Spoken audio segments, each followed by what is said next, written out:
this is how we're gonna do it, fine, but it should be done that way for everybody. Sure. Madam So Mayor, the mics are there's live. no consistency in what I did. So that was my whole, that's all I wanted, was just to determine what was to be done and why. Yeah. Look at, yeah, let me call you back, we're getting ready to start the meeting, but somebody told me that both of them were sick, so I'm check. Good evening, everyone. Okay. The mics are live. We're going to call the meeting to order.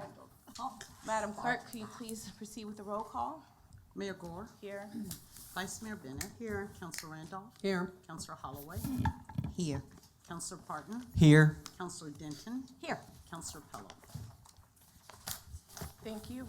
Councilor Pelham sent the message via the clerk that she'll be arriving in Councilor Holloway about 20 minutes late this afternoon.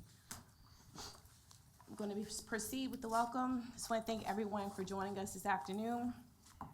To the directors, thank you for taking time out to come here this afternoon after work. We really do appreciate it. I do want to set the tone for this meeting because we do have a lot of business to cover. We have two meetings condensed into one. It's important that the directors know that this is not meant to be a bashing session, not meant to be something bad. It's meant to have a dialogue with people who have the boots on the ground, to be able to answer some questions that council have. Some questions have been outstanding. We haven't really been able to get all the information that we need because we need to have more conversation, dialogue with those who are working in the field. So when you come up, if there's something that you have to share, please don't hesitate to make sure you relay that information to City Council.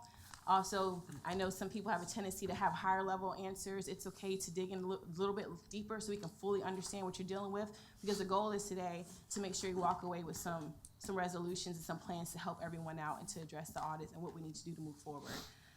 The last thing I would say is I can't promise that every question will be peachy, but some may be direct, some may be pointed.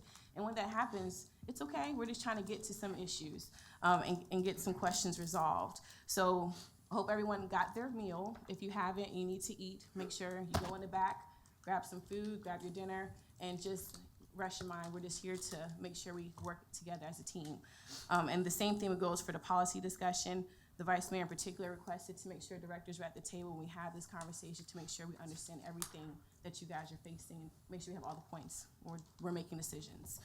So without further ado, we'll move on to special business item number 1. We need to adopt the agenda. Can we have a motion to please adopt the agenda as written? So moved. I'll second it. Second. The motion's been moved by Vice Mayor Bennett and seconded by Councilor Parton to adopt the agenda as written. Any discussion? There are no lights. Roll call, please. Councilor Holloway. Yes. Councilor Parton. Yes. Mayor Gore. Yes. Councilor Denton. Yes. Vice Mayor Bennett. Yes. Councilor Randolph.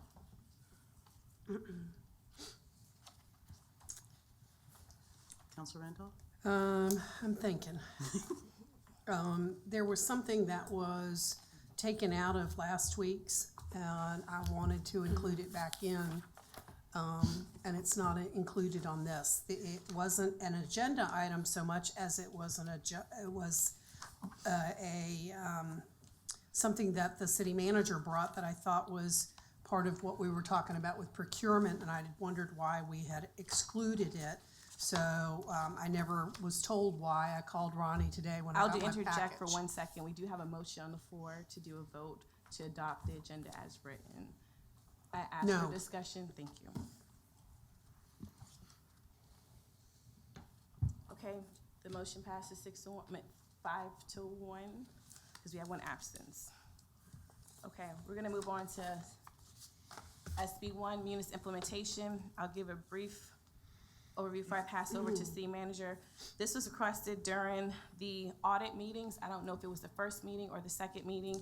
It came up in the discussion with talking to some of the directors that were present, that there was some needs to have different modules implemented in Munis. I think they were either not live or live, and also hearing feedback from the treasurer's office. And so the request was to figure out what exactly the city paid for in terms of Munis, what modules were included, not included, and to talk about that first. And then the second point was to talk about any external application that the city used to address, one, if we're duplicating efforts, to make sure that we're not paying for two softwares that do the same thing.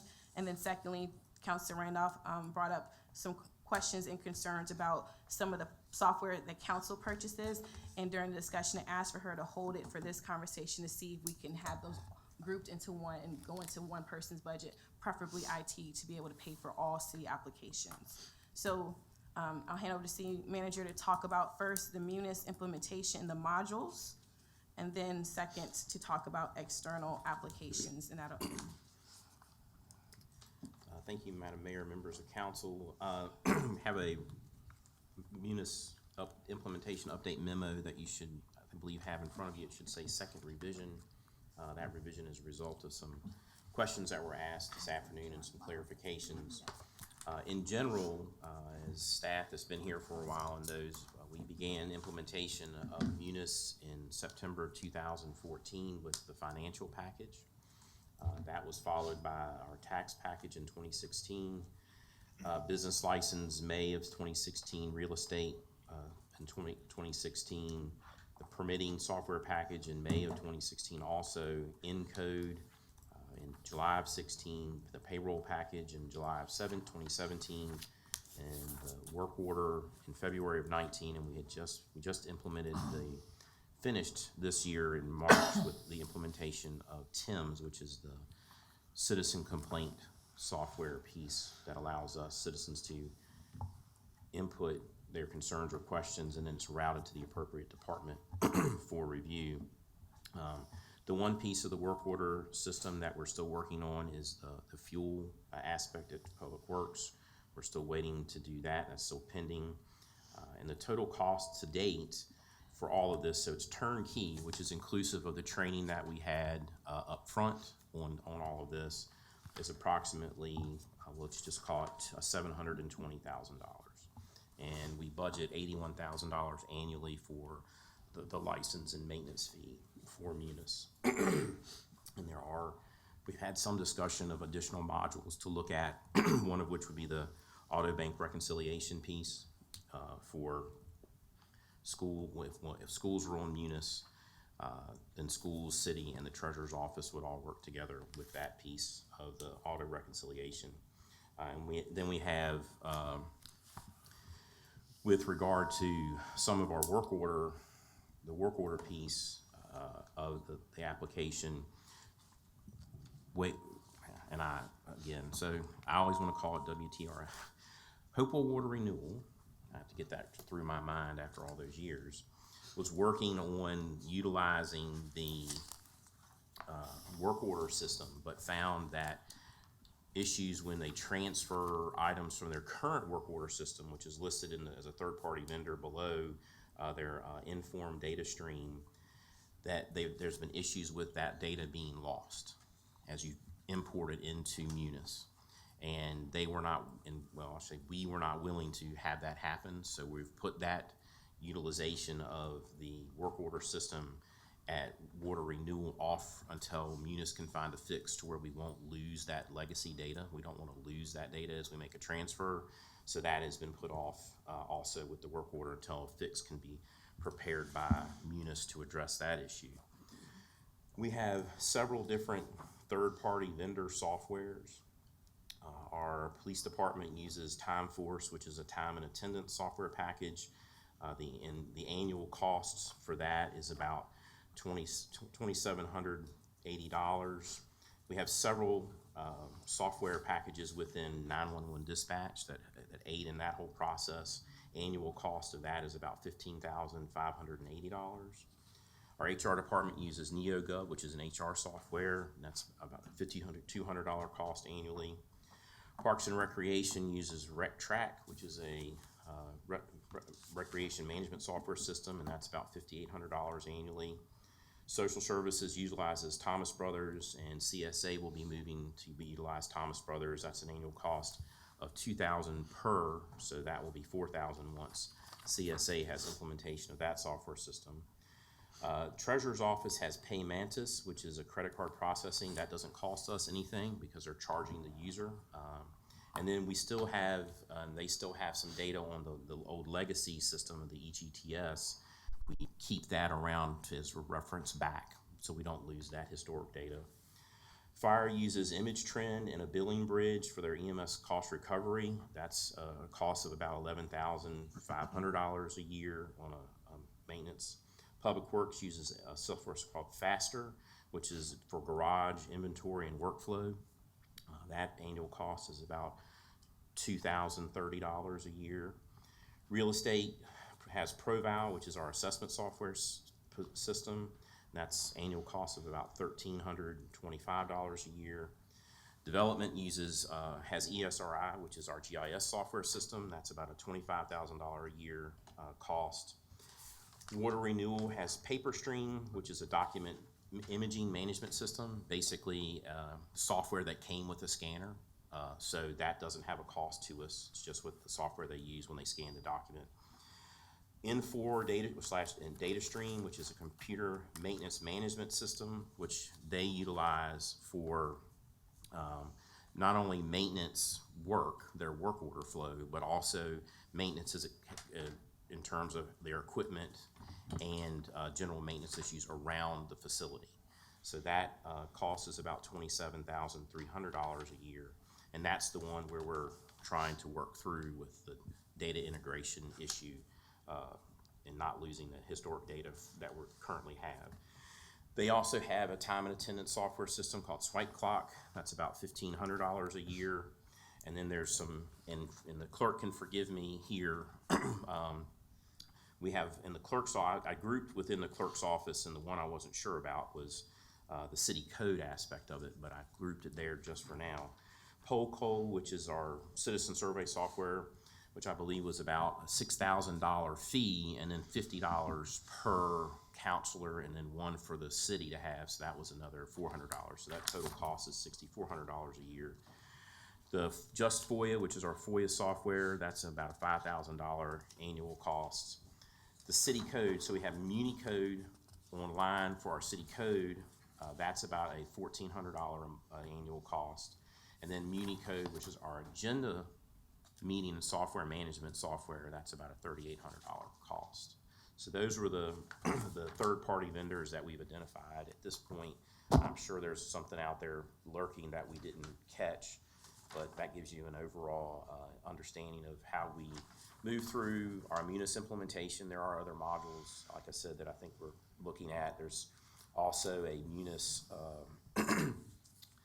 piece that looks and serves like Paymantis, which is the credit card aspect of it, that we can look at, and then the third-party vendors.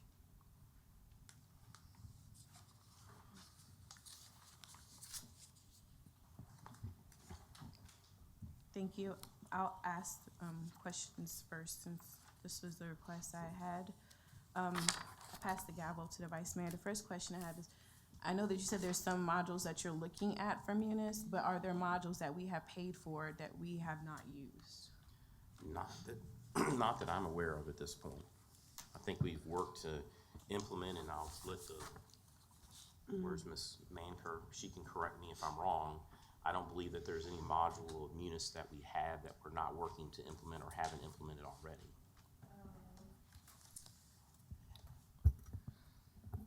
Good afternoon, City Council, Vice Mayor. To answer your question, there's one module, I would say timesheets.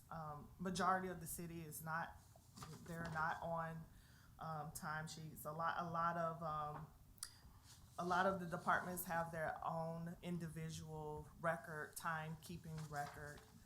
I think that was one of the last modules that prior to the turnover, that was one of the last modules that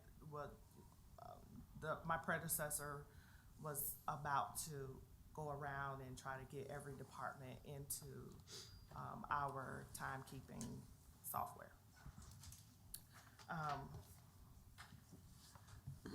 At this moment, that's really the only module that everyone, that Munis, that we have, that everyone is actually are using.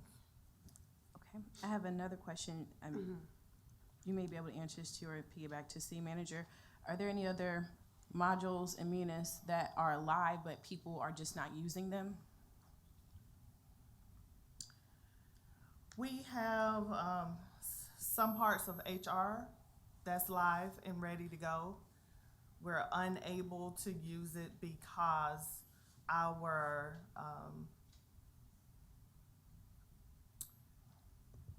looking to Jennifer for the answer here. A lot of our Ms. Stairs, if you feel like you need to come up and answer, Yeah. feel free. there are some where we do our There are constraints with our benefits with our, administrator. right. That's what I'm looking for. The microphone, For instance, the local choice. the microphone. Yeah. Sorry. For instance, the local choice, they will not accept anything other than paper enrollment forms, which is a huge chunk. What she's talking about is employee self-service. Right. The most beneficial piece of employee self-service is the annual open enrollment, transferring from a paper process to an electronic process. But if they won't accept it, it's not worth rolling it out, because we still would have to do the paper. So next year, when we look at options for health insurance in the budget process, are you gonna be looking for someone that can be able to do that? Or is there gonna be a cost? I'm pretty sure you're gonna have to look at the cost of the plans they provide versus the cost it would, you know, if it's cost way more to get someone who provides that versus just having someone who has the lowest amount for employees. I can understand the difference, but is that something you guys are looking at doing for next year? We would have to leave TLC, Okay. and I don't think we're looking at that Okay. at this point, but 'Cause it's it'd be a big kind of difference. early to say. Okay. And then for the other, because I noticed there's like 2 or 3 time and attendance on here, and as you noted, timesheet isn't fully implemented. Is there a plan in place to bring everyone on board so we don't have to pay for these extra softwares? Yes, so the last department was Treasury. The Treasury Department came on board this summer. And I think we're currently working with the police department to bring the police department on board. And then afterwards, we will go to the H2O and Public Works. And I think those are the last 3 departments that have not joined timesheets. Thank you. I have other questions. I'll go back to city manager. Thank you. Or maybe you can stay here because you help do all this stuff for Munis. For wastewater, I understand that there was an issue with the data being lost. And the city manager, or you can answer this, whoever he prefers. How are the complaints being put into the system now? How are they tracking when people complain about something if they're not in work order? Well, my understanding is that they're in their work order system. Okay. They're not in the Munis work order system. They're in their work order system, and that's how they track. So it's the same thing as Public Works. They have a whole nother system that they're tracking complaints. Yes. Well, Public Works uses the Munis work order system to track their work orders, and they have TIMS, which the citizens can input the complaint or the issue in, and then it moves from TIMS into the work order system, which is the issue we've had with it. It shows the citizen that the TIMS complaint is closed, it's Right. handled, but it's moved, so we're working with, that's gonna have to be a Munis, a Tyler fix. We can't manipulate Tyler's software to make that fix. Tyler's working on that.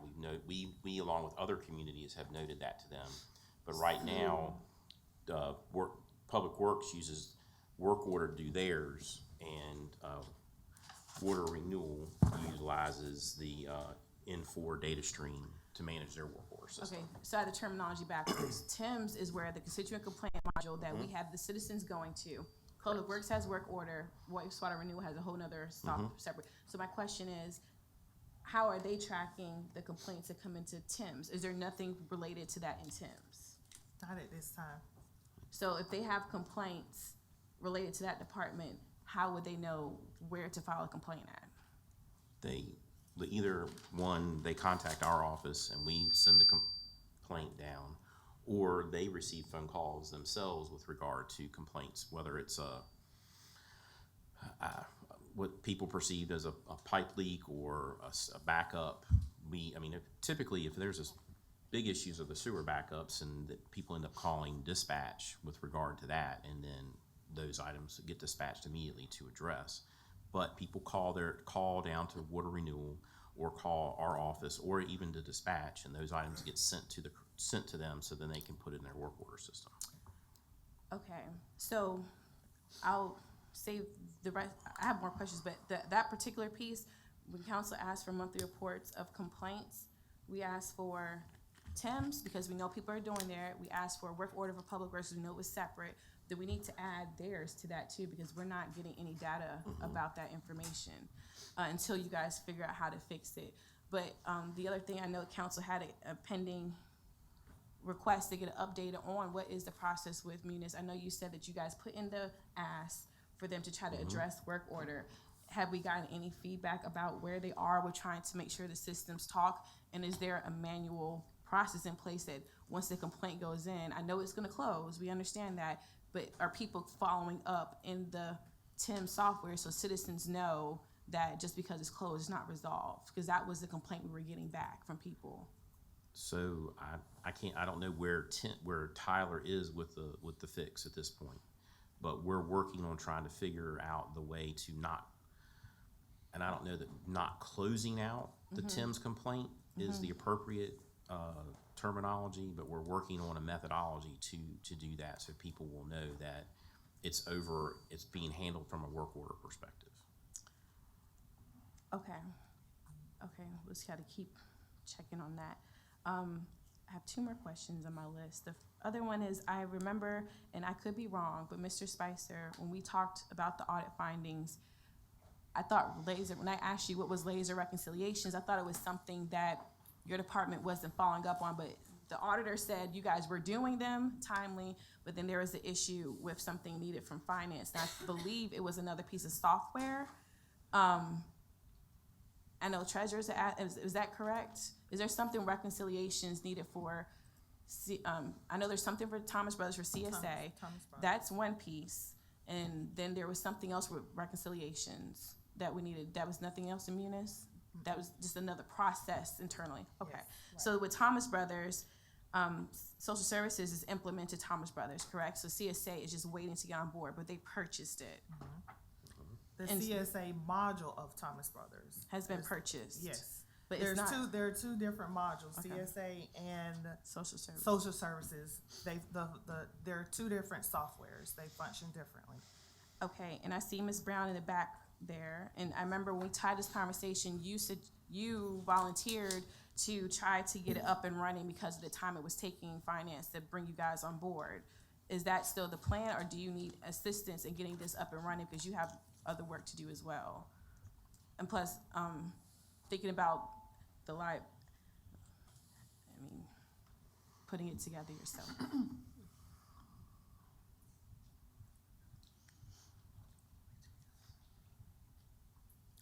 I think it's just a matter of they wanted to close out, wait till September 30, after September 30. When I talked with the Thomas Brothers owner, he said it would be simpler for him to go in to what's in the state system, and he could do the downloads for CSA, and it will be so much quicker and simpler that way, for him to do it that way. So is that your game plan now to do Yes. that? Is he getting, Everything's closed out. He could go in and start doing his first test download. okay, so you got everything you need to make sure you can implement this, because we really need to have CSA have the tools. It needs to be successful, especially reconciliation. As far as I know, there's everything that is needed. We've already Okay. discussed everything, and everything I need. I have everything that I need to get it implemented.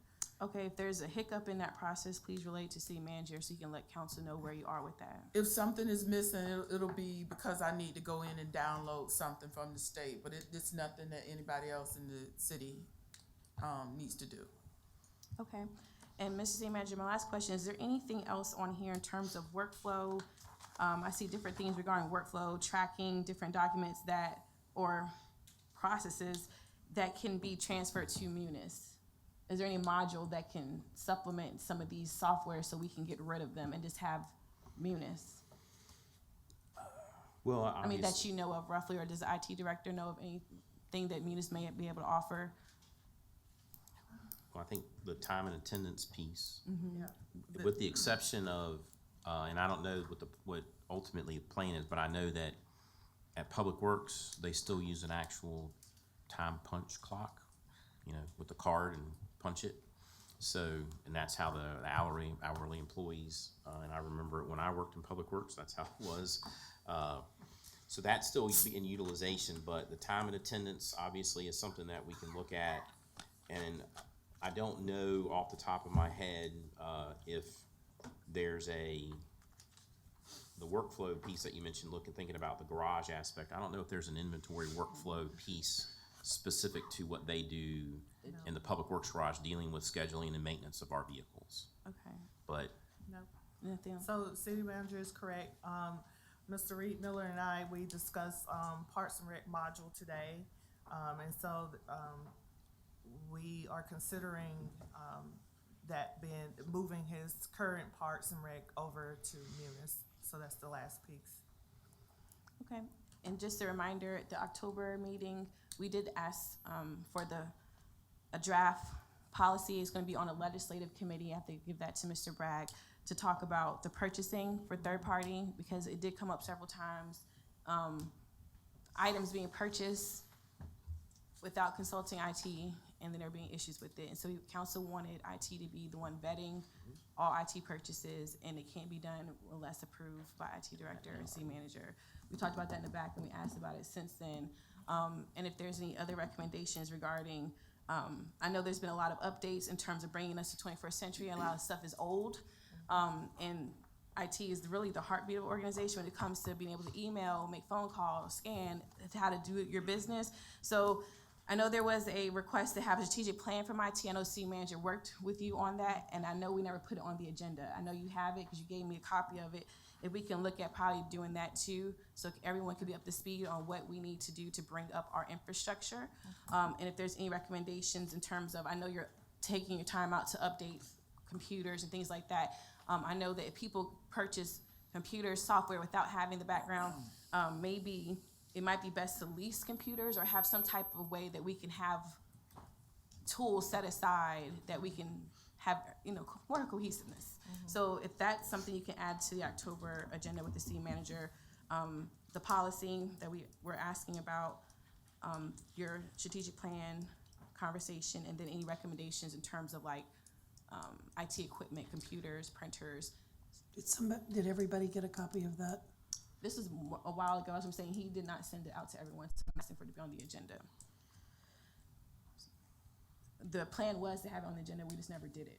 So it's not like, it was withheld or anything, we just never put it on the agenda. So that'll be a good conversation, so everyone will know what we need to do to be a smart city.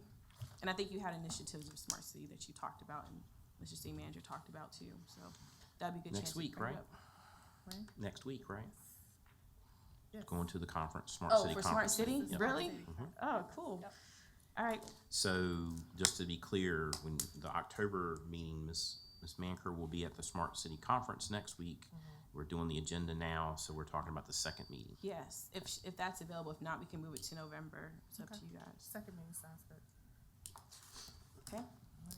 Thank you, that's all my questions. Does any members of council have any follow-up questions?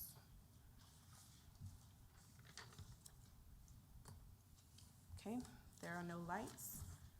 We're gonna move on to SB item number 2, Director reports regarding the CAFR findings. We did have some discussions for those who attended those meetings, and that was very, very helpful, which prompted this request as well. I'll ask council, we do have SB 6, which is the 2017 Auditor's Report.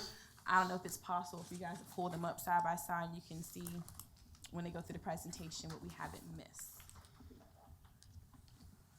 And then I'll hand over to City Manager. I guess I have a question. The presentation that I had prepared was more in thoughts for the FSB 7.5. So do we just want to go ahead and kind of Jump down? push those two together? Because that presentation also talks about steps that have been taken by departments. So SB 6 is the same thing. You're talking about SB 5 or 6? 5. which is the auditor, the report discussion on audit findings, which is what this is. And it also includes some steps that departments have taken. I don't know if council's looking to bring each department up to ask questions. I mean, ultimately, it's kind of Okay, so my SB 6 is the auditor's report, SB 5 is the Beacon Theater. my I have the this wrong- is okay. review of this financial policies. Okay, I might have the wrong That's the agenda. last item. Okay. Then that's fine, we can move on to the next one, unless you wanna do them now together. We can do them now together, that's fine. It's up, whatever council's pleasure is, because the next item would be an update on CSA. Let's do the update on CSA and then we can come back to this.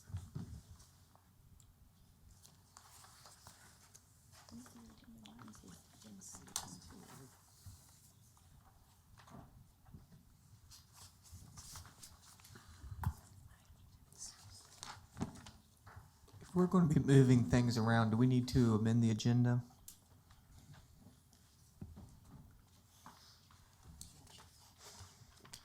I have it now, thank you. I don't think so. If we are gonna be moving things around, we do have to amend the agenda, so I'll make a request that we can just go move forward as planned, to have director's report regarding the CAFR findings. It just might have been easier to do the audit report at the same time with SB 5. So does anyone wanna make the suggestion that we combine SB 3, SB 2 and SB 5 together? And then place it after CSA and let CSA Yes, go sir. first? Yeah, Okay. I move that we amend the agenda to combine SB 2 and SB 5, and then to make that the new SB 3 and put CSA office as the SB 2, new 2. okay. Is there a second? I'll second it. Any discussion? There are no lights. Roll call, please. Counselor Holloway? Yes. Counselor Parton? Yes. Mayor Gore? Yes. Counselor Denton? Yes. Vice Mayor Bennett? Yes. Counselor Randolph? No. Motion passes 6-1. Thank you. Thank you, Counselor Parton, for that.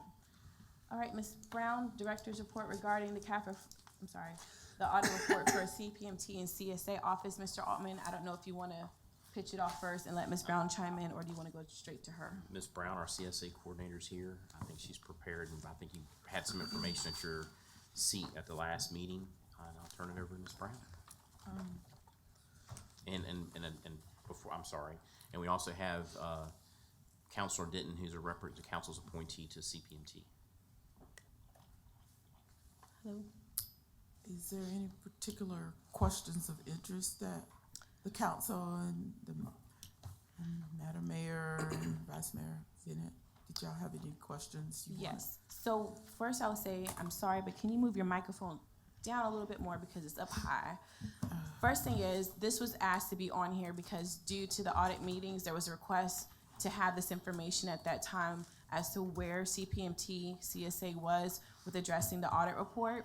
When the state came and did an annual audit, they had sightings, and then they came back and did a special audit and had sightings. In one of the two audits, they specifically had a quality improvement plan, and it was due to the state in 30 days after that, and that was back in 2017. In 2018, there was a request to have an update for that. We voted for it, passed it, but we never got the information, and since then, we've been trying to get our hands on an update about what CSA was doing in CPMT. At the audit meeting, the chair was present with you, and you both shared that you guys had been working to address the audit findings, and so the request was to actually update this document so we can be able to see what progress was made and to track what needs to be done so we can address the audit issues for CSA and CPMT. So if you could, just go through the actual quality improvement plan. Okay. Thank you. Question 1A is about the invoices not being paid before the case manager has had a time to look at them. Initially, when I got here, way back, that's how that was done.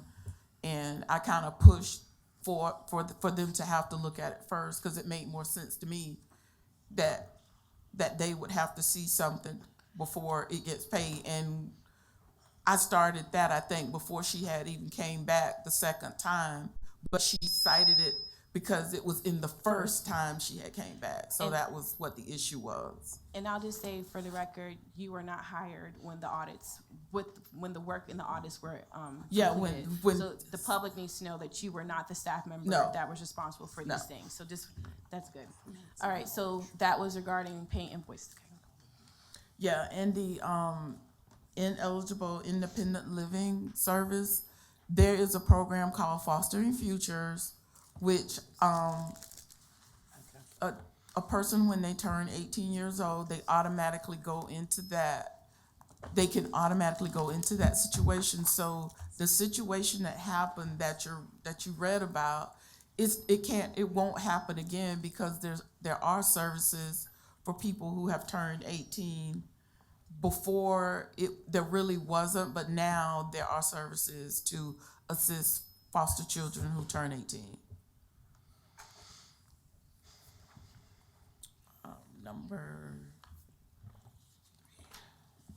And I'm not trying to go fast, it's just that a lot of this stuff has been implemented by me that I just didn't take the time to put it into the proper writing form. I just implemented. Number 2, the observation, number 2.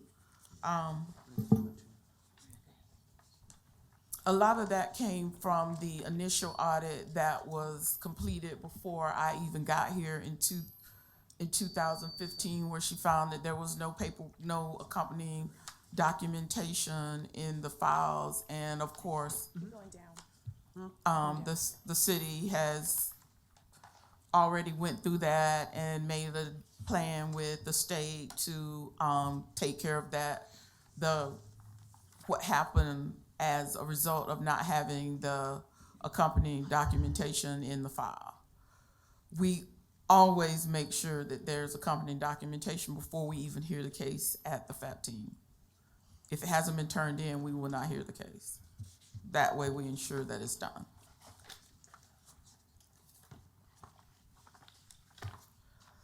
Number 3 is out of my scope. It's actually for the CPMT team. They have to work on this. They're the ones who come up with the strategic plan and make them into SMART goals. We already have a strategic plan, and then currently they're working on that to turn them into SMART goals. Number 4, the updated policies and procedures. They are at the end of, the CPMT team is at the end of having that completed. They just have to send it around to all the members to get it voted on.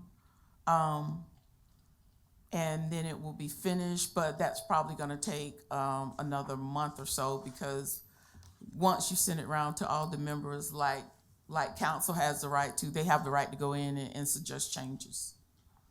So it's not gonna be complete probably for another month or so. Number 5, the private provider reps and parent reps, they're signing the forms. We actually have a auditor out that's been out last week and this week, and I've given her the copies of the forms for the parent rep and for the private provider rep. I also gave her the updated letter of the parent rep for CPMT that you guys just approved. She wanted a copy of that so that we wouldn't get a sanction for that.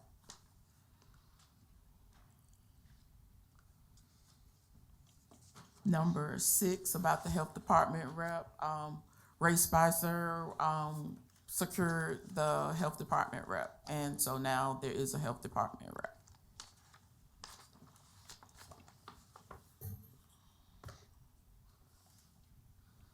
And number 7, about the Medicaid, we always utilize, if there's a funding source before we actually go into the CSA funds for any kind of placement or any kind of community-based services, that even if they're eligible for CSA funding, we still make sure they maximize those Medicaid dollars before we tap into the CSA funds. And that's it. Are there any questions? Thank you, Ms. Brown, for getting this done. I really do appreciate you for doing this and the hard work typing everything out. First person has your light on is Counselor Randolph. Thank you very much. The last time we talked with you, there was discussion about the policies and procedures and how that needed to be wrapped up. Are we at a point that we are completed with the needed policies and procedures? Or if not, give me a tentative time frame that you think it'll take for you all The to last finish time those. they met, I could not be present because the auditor was here, and I had to address any issues that she had. So I don't know how far they got that day, but I couldn't be present too.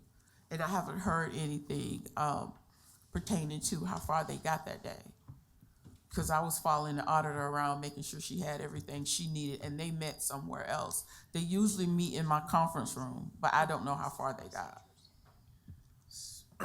So if I understand the question correctly, Ms. Randolph, you're looking for a status of the policies and procedures that CPMT have been working on to update. correct. And I believe, I thought you said they're at the end of that process? Yeah, they are at the end, About but a I month don't know or so. how far they could have possibly gotten finished with looking at everything that day. It's just that, like I said, I wasn't present for that meeting, so I haven't spoken with Mr. Jermaine Harris about how far they got. So we were thinking though that they may be about a month away potentially of getting the Yes, review done. I know for a fact they have to send it to all of CPMT for them to read over. And then once they read over, we have to have a meeting where they have to adopt it, and then that's it. Thank you. Counselor Pelham? Yes, you say you pass around the policies, and do they come together as a unit and actually vote in a meeting, or does everyone just individually say yea or nay? It's gonna have to be, it has to be voted on in the CPMT meeting, because it has to be, when the auditor comes out, they're gonna wanna know when I'm sorry, my nose keeps getting this. They're gonna wanna know about the last adopted official copy, because it's been a while, so it has to be in the minutes.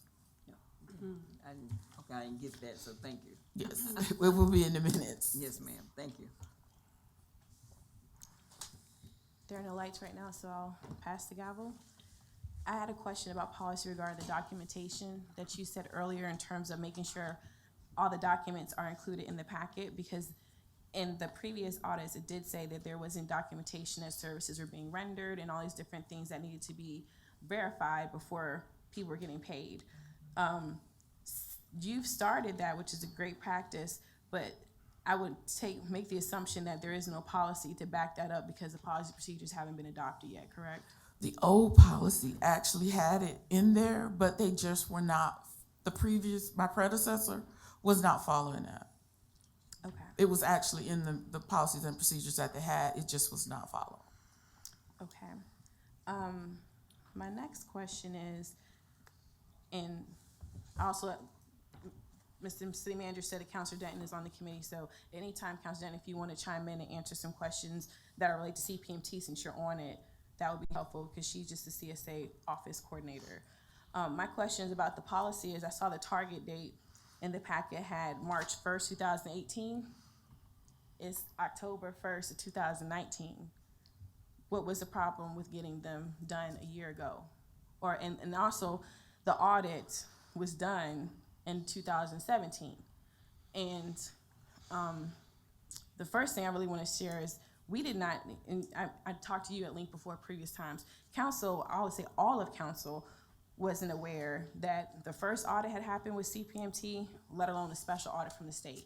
We found out about that information when there was an urgent need for council to get involved and appoint members, which we never did since I've been on council, but according to law, that was actually our role.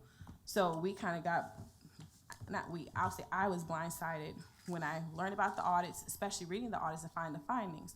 And so seeing that in December 2017, it was put on the agenda for us to have some feedback and policies to address the audit findings because fraud was noted in the audit. Not only was it noted in the audit, the first audit that the state did, they said, if you don't correct these things, you're gonna make yourself subject to this type of situation. We had it on the agenda in February. It was voted for there to be some feedback, and that was last year.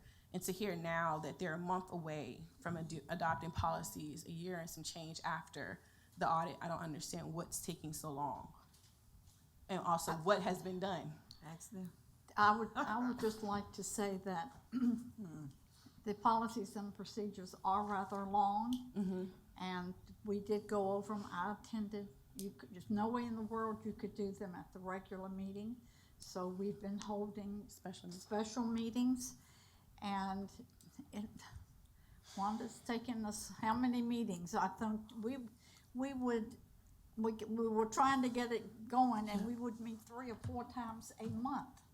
I just 2 want to hours add and 3 hours. that they threw out the old ones that my predecessor had and said, we need to revamp everything. And I think that was what has taken so long. They just decided to throw that out, what had been used and what had been cited all those times, and basically start fresh. And when you start, you've got to go around what the state wants and then make it your local policy. And I think that's what took so long, is that they just decided to trash that and write some new ones. Okay, so Councilor Denton, you saying you guys, thank you. You had special meetings, Oh, yes. and you guys started fresh, kind of what she said. Yes, So you and in one meeting, I remember, because I tried to get to as many as I could, we got through one, not even one of the policies and procedures. It was a serious policy issue, and the We current. went through it with a microscope, trying to make sure everything is accounted for. Yep. And you go through under that microscope, it's gonna take you a long time to do this. So you guys think you're about a month away from having a brand new policy Brand new. handbook adopted. So Councilor Denton, is this, I remember when I asked for a closed session and have the state come down, council supported that. So we had the state director for CSA. We also had the auditor come down and talk to us, and they suggested that they can help review. They couldn't make any recommendations, but they can give us pointers. So have they been given a copy of the draft to give feedback to not extend this process longer? She currently asked me for a copy of the old ones and the copy of the new ones. She said that the new ones hadn't been voted on yet, but she could use that to show that there was progression toward moving away from the problems that had been had in the past. And she was gonna give us credit for that. Is there any, but did she say she was gonna look, anyone from the state gonna look over She's it? the auditor. She's the person that, that No, you looks said at- she's auditing you, but that doesn't mean she's No, auditing she's the- gonna look at the policies The- and procedures that they're working on that, Okay. that aren't even finished, Okay. to show that that the CSA and CPMT have moved from the old problems that were going on and made suggestions that were appropriate to move forward. She's Got gonna it. give us credit for that. Right, so I'm with you. You're saying she's gonna give you credit for having that because you guys are under audit right now, correct? Yes. But my question is, after she does her regular audit, did she give any reassurances that she's gonna follow up and give feedback about the policies you gave her? Essentially, you gave her Yes. something to say, Oh. we did progress. She's like, great. Yes. But it's still gonna come Yes, back. Okay, she, okay. that's her. That's yeah. That's- That's okay, that's what I what make she's gonna sure. do. She's definitely gonna give us feedback. Okay, I think that's covered. Then the other thing I had was the SMART goals. That was due in September 2017. So, Councilor Denton, where you guys at with your SMART goals? I saw that was in the quality improvement plan as well. Are you guys near completing those goals for the office? I think that's something we would have to ask Mr. Harris. The Yes. chair? Yes. He's not here, he's the chairman. He would have to tell you where we are on that. I'll ask the clerk to follow up with Mr. Harris to get that information about where the board is with adopting SMART goals. And the last question I have on my list, when taking notes, I know there's been issues with securing so council, to address, when we realized the severity of the problem, we pretty much wiped the whole CPMT board clean. And we only adopted who we had to per state law, because it had certain people that had to be on there. I know that there's issues keeping, I don't wanna say, the city manager, correct me, is it designees or designees? Because I keep saying proxy, but it's designees on the board. Is that still an issue right now, like having people come from the respective departments? No, the only one we have an issue with now is the private provider rep, and she did make a recommendation as to what we should do to get a private provider rep. Okay. She wants to take one away from my FAP because they're not in code on FAP, but I have two. And she said, take one that I have and just make that person a CPMT person. And I told Ms. Baycoat that she would have to call Ronnie Arrington if she wanted to suggest that. So there's no other issues with getting the designees to show up for meetings and participate? No. No? Okay. Well, what I would say is, so we've had some discussion of this recently, and Mrs. Denton and Ms. Brown and I met, and so as council knows, by code, there are certain people that are supposed to be there, and I'm just gonna pick the health department. So we have Dr. Hart, who has a large area to cover, so he will send a designee. So the question is, you have appointed Dr. Hart, but there needs to be an ability, and whether that is, say, formally Dr. Hart or whomever it may be, Mr. Spicer or Dr. Hackney, to say, when I'm not able to attend, the designee will attend and have voting authority, because they can't attend every meeting. Didn't we So- already do that? No, we did in the letter, You did. So but we now- didn't appoint we didn't, first of all, hold on. The question would be, we need, and I don't know, and Ms. Arrington can tell me if this is correct, we would need to get, my suggestion is just simply, we need to make sure that Dr. Hart has sent us a letter saying, this is my designee, as opposed to someone just showing up. Right, we don't do that. And then when you look at the minutes, not know that this person is I that agree person with you. designee. That's the issue that was we the have. issue. So we need to have them, and now, let's confer the city attorney, because the code just says they have a designee. Do we have to get something that formal in our hands for someone to be able to vote as a designee, or do they just have the right to send whoever they want to No, send? you should. Everything should be as formal as possible Thank when you. they have statutory authority. Thank you. I agree. So we need to work on getting that request out from the clerk's office to ask them to supply in writing their designee. So that way we can address that gaps. And the reason why I also asked is because, quite frankly, and I'm not trying to be mean when I say this, there was a CPMT board back then doing this stuff, right? And I would imagine some people from service areas were a part of that conversation.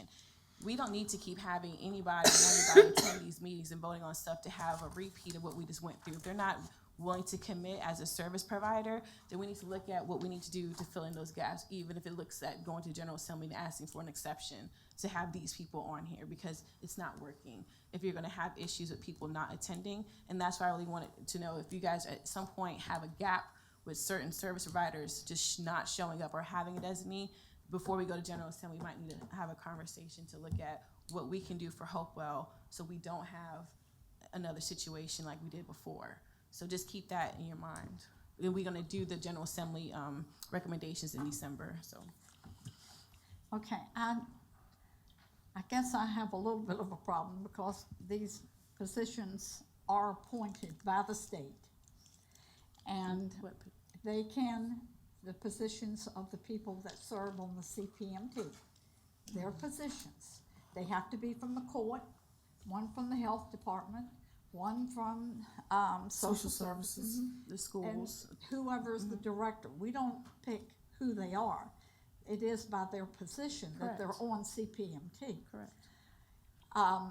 The issue we just had recently was Dr. Hart, and it was a communication problem, and I believe this form would help because it would allow the person in charge of that department to notify us that there has been a change and so-and-so will be coming.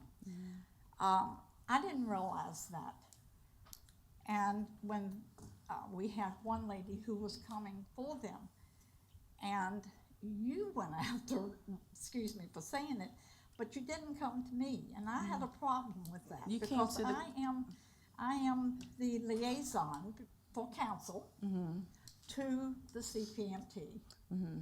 And you kind of went right by me and went to the CSA. Because I asked the question, I went to the clerk, we resolved it, and everything was fine. So since you brought this up publicly, I'll clarify. The reason why I got involved is I got a phone call with you in the office regarding the issue. And so I had to address it. I didn't know there was an issue until I got a call Well, when you didn't get a call from me. you were in the office to answer questions. I'm not gonna go back and forth. The bottom line is, it still impacted the clerk's ability to manage our boards and commissions. Well- All appointees, I didn't interrupt you, all appointees are ran through council, not the state. And so if there's an issue with people voting on committees that are not appointed by council, which was an issue in the audit, we need to negate that. Well, The you- issue has been resolved, and we're gonna do a letter, so All right, everything but should let me be. just say, since I am the liaison, wouldn't you think it would be common courtesy for you to call me and say, well, we've got a problem, can you resolve it? You were in the office and called me on my No, phone. I when did not call Okay, you. so I'm not gonna go back and forth. But I'm- Like I just reiterated, I was at work and I received a call with you in the office about this It issue. I never responded. asked for you to do Am that. I- Point of So, order, I thank think you. this is starting to get It off is. topic, and It we need to is. stick to the Yes, topic of the thank you. CSA board. Thank you, and thank you for your presentation. I remind all council appointees to brief council so we don't find out something a year later.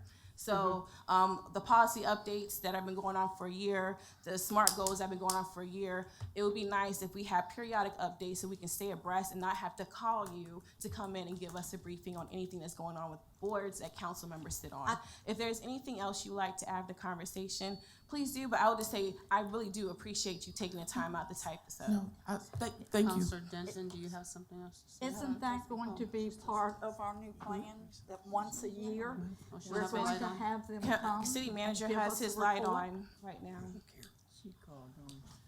Council didn't have. Mr. City Manager had his light on. I would just, I was If she gonna has say, something to say, she can hit her light and she can be called on.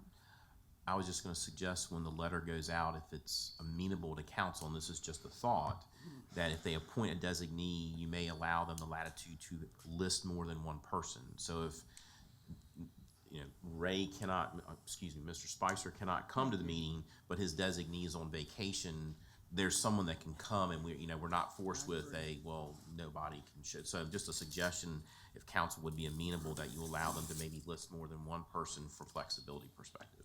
And if council's okay with that, we can do that. The only thing that we probably should add if we do that is to make sure that they notify Ms. Brown in advance of the meeting, so she's not wondering who this random person is. Absolutely. It wouldn't be random. Counselor Pelham, No, I think Ms. Biddle was next. she doesn't have her light on. You have your light on, and then Counselor Randolph has her light on. Okay, Madam City Attorney, do we need to put that in a motion instead of just general consensus? It really doesn't require a motion. I can't hear you. It doesn't require a motion, madam. Okay, just so the policy will be that we would request from the persons that we appoint, they can appoint up to 2 people to represent them when they're not present. And that's what your minutes will reflect, Well- and we don't have to. The statute doesn't provide for an alternative or an alternate designee. It provides for a designee.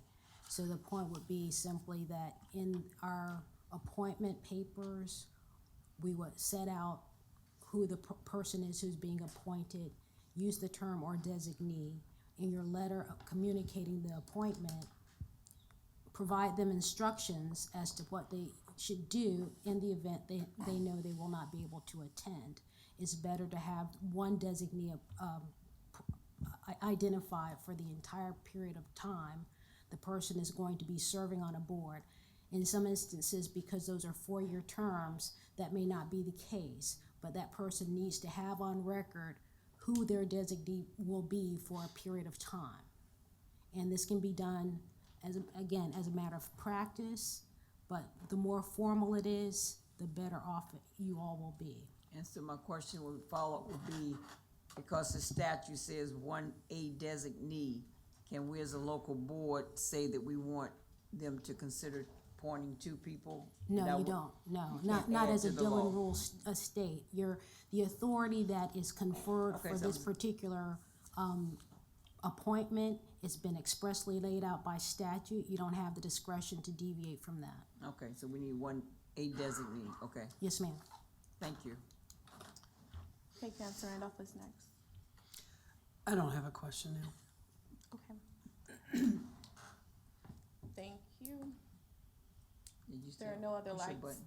We're gonna move on to Ms. Denton light the was next, on. no, it wasn't. There's no lights on. Have the light on. Okay, I thought you did. I'm good. I'm The good. next item, her light wasn't on. She's no No, light. she wasn't. The next item on the agenda we move to is the director's reports regarding CAFR findings, in addition with the FY17 auditor's report.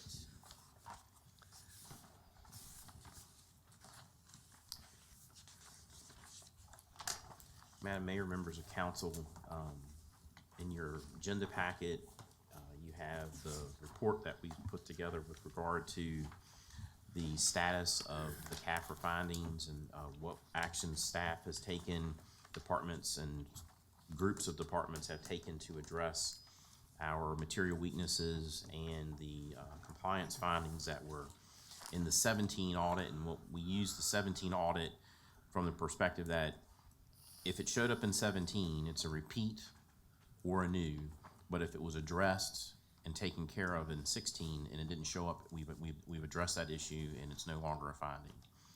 So just to go through each material weakness and compliance issue. So the first material weakness in the 17 audit is due to the lack of timely reconciliations, lack of adequate year-end closure procedures, lack of adequate internal controls over budget transfers, and this is a repeat finding from 15 and 16. The condition was that during the fiscal year 17 audit and financial reporting process, multiple instances were identified where complete and accurate recording of financial transactions within the general ledger did not occur. And I will remind, and much like with CSA, a lot of these items, these occurred in 17. While we're just learning about them, they occurred back in 2017. To date, management's response to this particular material weakness is that the city, in particular, the treasurer's office and the Department of Finance, along with the finance function of the school board, are working in conjunction with our CAFR team to coordinate efforts to improve the reconciliation process of cash and investment balances with financial institutions to the general ledger for fiscal year 18 and moving forward. So we're hoping that this will not reoccur as we move. And that's, I'll say this up front, the best measure of our success will be the 18 audit. Because if it doesn't show up as a finding in 18, then we've adequately addressed the issue. Is there any, Madam Mayor, can we ask questions and we have to wait to the end? The rules are that we have to wait to the end of the presentation. For this particular item, if you guys want to waive it for this item, then you can make a motion to do so. I'm sorry, what do you mean by this item? Do you mean each page itself? This or topic. This topic, Yes, okay, ma'am. thank you. Because it might be better for everyone to do it for this topic. But I can't make motions, so if anyone's interested for SB 3/5 to do this, we can make a motion. Never mind. Okay, there are no motions, so you can go ahead. The other item with regard to this is that finance, and so this is again showing my age, I guess. Hope Water Renewal, not WTF. Public Works, along with our CAFR team, have been working on coordinating the efforts to improve reconciliation process with the customer accounts. This is our third-party billing piece towards the general accounts receivable and the general ledger. So they've been working on a process, and I believe at the last CAFR meeting when PB Mayers was here, there was some discussion of we had met at that time. We have provided the appropriate departments now have access to the portion within Munis so they can actually do reconciliation. Before then, they did not have access to that area, and we discovered that as part of our investigation into this issue. So now the staff at Water Renewal and Public Works are looking and looking through and going through reconciliation of those issues. Again, finance and IT are implementing formal year-end closure procedures for the fiscal year 18 and 19. We did a successful munis closure for fiscal year 18 and 19, as well as successfully opened fiscal years 19 and 20. Formal documentation of the procedures is anticipated for completion the fourth quarter of this fiscal year. And then the last item was all budget transfers are reported to City Council by the City Manager on a monthly basis in your council packet. That's part of your our budget resolution, and we have reported those transfers to council. The second material weakness was due to material audit adjustments and restatements. The condition is upon auditing the year-end balances of the city and school board. There were instances of material adjustments identified, including entries to restate prior periods. An audit adjustment was identified to correct the school board's cash balance. This again is a repeat finding from 2015 and 16. The city's finance department implemented in 2019 a diagnostic process for the purpose of identifying the nature and occurrence of the adjustments, as well as establishing a cure or implementing measures to minimize those adjustments. The third material weakness is due to lack of accurate supporting records. Disclaimer of opinions. Upon auditing the year-end balances of the city personnel was unable to provide sufficient audit documentation to support the amounts recorded in the city's financial statements for its business-type activities, including the sewer service fund, solid waste fund, stormwater fund, and the Beacon Theater Fund. Again, repeat finding from 15 and 16. The city, again, finance, Hopewell Water Renewal and Public Works, along with our CAFR team, and in August of this year, coordinated joint efforts to improve securing the billing and accounting records between the city and its customers.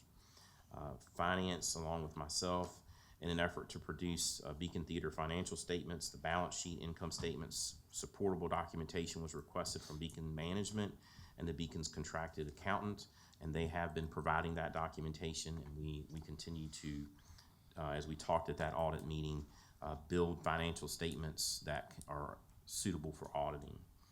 Beacon Management, through its accountant, has provided a PDF copy of their general ledger maintained by the accountant.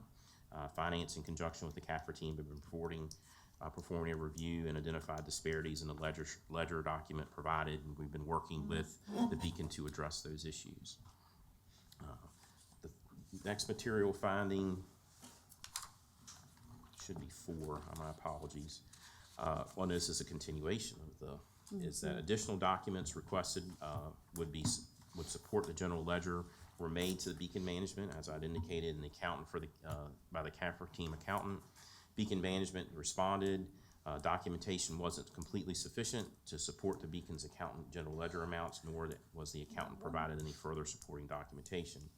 So as an alternate, the CAFR team, to the extent available, obtained data from other reliable sources to begin to create the FY18 Beacon Theater financial statements.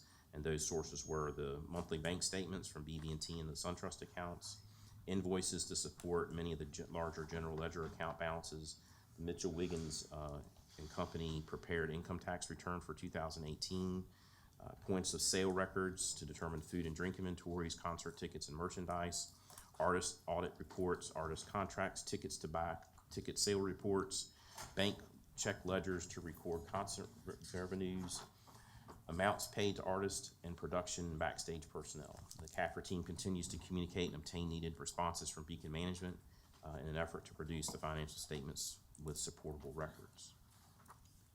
The fourth weakness was due to lack of management contract for Beacon Theater.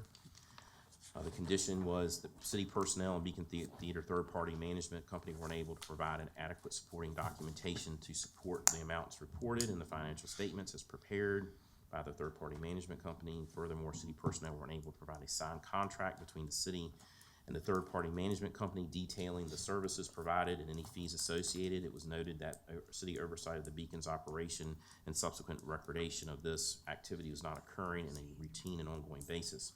This is a repeat finding from 16. We did locate a fully executed contract by the former city manager and Beacon, the management company, was obtained and provided to finance. and the contract is being renewed and reviewed and evaluated. The fifth was lack of segregation of duties and system bias logic access controls. The condition is the city implemented Munis in 2014, as we discussed earlier. It was noted the city does not maintain proper segregation of duties over security, administration, and end-user access to the financial application and database. This is a repeat finding from 15 and 16. Our management responses, security control log was implemented and is periodically reviewed by our IT director. There is a yearly process to review Munis user authorizations. The network settings were changed to industrial best practices, and finance implemented the review procedures over journal entries and will continue to review and modify them as necessary. Our sixth material weakness was due to untimely social service laser reconciliations to the general ledger, which was mentioned earlier. During the fiscal year 17 audit, it was determined that monthly laser amounts were not being reconciled to the general ledger. The fiscal year ended 2017 laser reconciliation was not completed until June of 18. This is a repeat finding from 16. We've completed and addressed this. There is a monthly reconciliation process in place as of June 30th of 18, subject to procedural adjustment based upon monitoring. The seventh weakness was due to lack of debt management procedures. The city had unspent bond proceeds invested in the Virginia State Non-Arbitrage Program, otherwise known as SNAP, and is not reconciling the SNAP investment accounts to the capital project activity. Therefore, drawdowns of the bond proceeds are not occurring timely. Capital expenditures incurred are initially being paid for using operating funds instead of immediately from corresponding bond proceeds. And again, this was a finding in 16. We've completed this item. The city's finance office and the treasurer's office have worked together to implement procedures in September of 18. Unspent bond proceeds in the amount of $3.4 million were drawn down and deposited in our operating funds. The eighth material weakness was in the Children's Service Act, allowability and eligibility procedures. I believe we kind of touched on those earlier. The pool of 60 disbursement transactions selected for testing, the approved amount of the transaction exceeded the amount per individual and family service plan for 5 transactions. Pervasive to all transactions tested, purchase orders were not created or approved until after the date of service was provided. Known fraudulent activity occurred prior to fiscal year 16, resulting in the special state review conducted on activity from 2013 to 15 and a return of funds to the state. This was again a repeat finding from 16, and as we discussed earlier, CPMT is in the process of updating all of their policies and procedures for CSA activities. And I believe Ms. Brown kind of touched on some of those items that had already been put in place but not solidified as far as from a policy perspective to address some of this. Thank you for that. I'll stop here. Councilor Randolph, do you have your letter? Are you trying to make a motion, or is that an accident? Nope, I'm gonna wait until after the motion's made, and then I'm gonna ask Okay, so- questions. You'll be the first person. You can let your Yes, finger ma'am, go. thank you. All right, go ahead. Now we move into our compliance findings. Our first compliance finding and the ninth finding of our 17 audit regarding untimely social services laser reconciliations to the general ledger. Beginning during the 2017 audit, it was determined that the monthly laser amounts were not being reconciled to the general ledger. The fiscal year ended 2017 laser reconciliations, again, as we noted earlier in the material, were not completed until 2018 June. Again, a repeat finding from 16. This has been completed as monthly reconciliation process is now in a place as of June 30th of 18, and then again, subject to procedural monitoring and update. The 10th finding, the second of our compliance finding, is the Virginia Yearly Financial Reporting. This one seems pretty obvious. The city did not submit its audited financial report to APA by the required date, which is November 30th. Again, a repeat finding from 2015 and 16. We have completed 2 of the 3 prior fiscal year CAFRs, 16 and 17. We continue to implementation of the city's remediation implementation plan to bring current all of our comprehensive and annual financial reports. Filings in process. As you know, we came to council and requested the ability to change auditors to help us get 18 done. We're currently in the process of 18, and we want to get that finished as quickly as possible and submitted so we can begin to work on 19. Our 11th and finding was Children's Services Act allowability and eligibility procedures. Again, the pool of 60 disbursement transactions selected for testing, approved amount and transaction exceeded the per individual amount. The pervasive to all the transactions tested, purchase orders were not created or approved until after the date service was provided. Known fraudulent activity again prior to 15 resulted in that state review and return of funds. This was again a repeat finding, and once again, CPMT and I believe Ms. Brown addressed this issue also as to the changes that she's made with regard to the process, and we know that CPMT has indicated that they are close to updating their policies and procedures. Our 12th item is a non-compliance with debt covenants. The city did not provide audited or unaudited financial reports by the deadlines required for the debt covenants. Also, the city did not monitor debt service reserve accounts to ensure compliance with the requirements. Repeat finding from 2016. This has been completed. The city's finance office department is in conjunction with our financial advisors are monitoring all debt service covenant requirements to ensure compliance. Number 13, bank not identified as a public depository and bank accounts not identified as a public depository. Upon auditing cash, it was determined that one of the banks used by the city was not identified as a qualified public depository. Furthermore, 3 bank accounts containing public monies were not identified individually by financial institutions as public depository. This is a repeat finding from 16. This is complete as our city treasurer has reviewed the accounts to ensure compliance, and as I believe we discussed at a previous audit meeting, we've closed the one account in question. The last item is the lack of compliance with sections 15.2, 2506, and 58.1, 3001 of the Code of Virginia, in Virginia's Public Assistance Fund and Community Development Block Grant Fund. Upon auditing the city's public assistance funds and CDBG or Community Development Block Grant Funds year-end expenditures compared to their final approved budget, expenditures exceeded the final appropriated budget by a material amount. This was a repeat finding from 16. This item has been completed. The city, Department of Finance, Department of Social Services and Development are monitoring those budgets for all funds throughout the year to ensure compliance. And I think with regard to CDBG, our issues were that we would provide, particularly in the housing arena, a subrecipient funding, and by the time they received it, all the documentation was processed, they had a very limited amount of time to expend those funds, and we were allowing them to carry that over. All we have to do is make an adjustment with regard to not allowing the carryover or rebudget those funds in the next year back to that subrecipient. So that's all that I have at this moment. Council has questions of me. Again, I know that you wanted department heads here to answer questions that you may have with regard to these issues. Thank you very much, Councilor Randolph. Thank you, Mr. City Manager. One of the questions that I've had throughout the reading of this and discussions that we've had back and forth as a council with you and others about the beacon is that I deal with many of these things, they're completed and or in process. As noted in some of these findings with the beacon, we have not received the documentation that we needed from the contractor working at the beacon.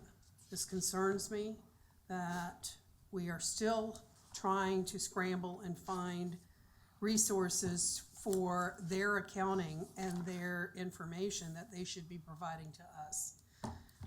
I would like for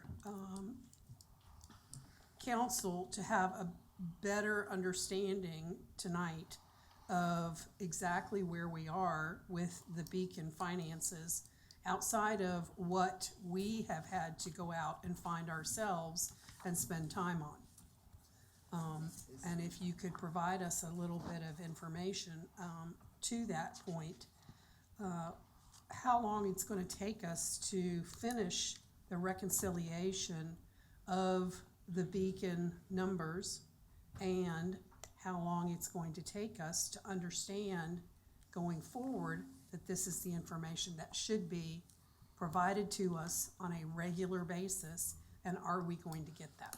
Because if not, I think that you leave this council no choice but to get into negotiations about the end of that contract and what we're gonna do afterwards. So that being said, I hope you can help us understand, or that the contractor can help us understand a little better why we're still at the point we're at. Well, I would say is, Mr. Willis comes to the mic, that they have been very cooperative in providing us information to help us build the financial statements. You know, this was a finding that we knew of in 16 and then in 17, and to some degree, we knew it would be a finding. So we just, to some extent, accepted the fact that it would be a finding, and knew we were gonna get a hit on it, and we would move forward so we could then concentrate. Because at the time, the plan that we were operating under was we wanted to get all the audits done first and then work on fixes. So we knew it was gonna be a finding, we were gonna take the hit, and then when we got our CAFRs up to date, we would work on it, you know, getting that issue resolved. We've now shifted gears as a result of the change, and Mr. Willis and his group have been very good at providing us information. I will say that there is some concern on our behalf that you would think we could get the financial statements that we would need from the accountant. We're working with him with that, and that would be another conversation for us with regard to how we move forward with working on 19 and 20, with making sure and ensuring that we get the proper documentation up front and not have to dig and create. So we're working through that, but I'll ask, if Mr. Willis has any comments, I'll turn the floor over to him. Okay, well, can you hear me okay? All right. The last time that we got together, I explained that many of the files that we were transferring to, I believe it was Jack Yorger, pardon me if I'm not pronouncing his name correctly, were too large for him to receive by email. We created the Dropbox for them to be able to access the information that they requested. I told you we had 15 people on the Dropbox. 15 people on the Dropbox are Debbie Pershing, Jack Yorger, Kelly Michelson, myself, Dan Van Dornick, Deandra Bailey, Deepo Muriala, Mark Haley, March Altman, Michael Terrymacher, Peter Eliades, Scott Firestein, Susie Willis, who's also general manager at the Beacon, and Tony Davies, who uses this the most. We have been providing data as we receive word that is necessary. Now, what we've been providing for 2017 and for the 2018 are the contracts, riders, W-9s for each of the acts, the settlements that we get from Tickets to Buy, which is the money that for the tickets that they sell, the audit, which we prepare after each show, which then shows what the ticket sales and monies are for each of these concerts. I've been working with Mr. Davies in the Hopewell office, and I'm understanding what it is that the misconceptions or misunderstandings or about what our business is in working with Mr. Davies. I view this business completely differently. I understand this business backwards and forwards. I see in talking to him where the weaknesses of understanding people outside this business are. And so I'm trying to present the information to him in a way that he can understand that there's a particular way you break down the information that he has received. I am now going back and recreating 2017 according to what it is that he has told me and how it is that he views what this business is. So that when whoever goes back and takes a look at this information, they will understand this. Now, Jack Yorger is who I've been working with on 2017. The last communication I had with him was on February 6th of this year. So at that time, I figure we have the information it is that he's looking for. And I haven't moved forward in 2017 until in working with Mr. Davies and seeing how it is that he misunderstands the business and trying to get him to understand it and present my information in a way that makes sense to him. I'm not going to go back and I'm going to prepare 2017 in that way. And hopefully that will answer all of the questions. Now there are, in our business, there are only two of us that are really running the Beacon Theater, my wife and I. There are instances where when we're buying for, let's say we're at Sam's Club, we will be buying facility needs like paper towels, toilet paper, cleaning supplies, at the same time that we're buying essentials for our concession stand, whether it be Diet Cokes or waters, or even popcorn and popcorn oil, at the same time that we're buying items that the band members may have requested in their rider. So really on one invoice, one receipt that we have in being in Sam's Club, we may have 3 separate items, and that will lead to confusion with our accountant. However, in the time it takes for us to do we just have time to do these things as quickly as possible. We've already been at work this week for 25 hours. My wife is out shopping because we have 4 straight shows coming this week. In the next 4 days, my wife and I will be there from 60 to 64 hours. We'll have an 80-hour work week this week.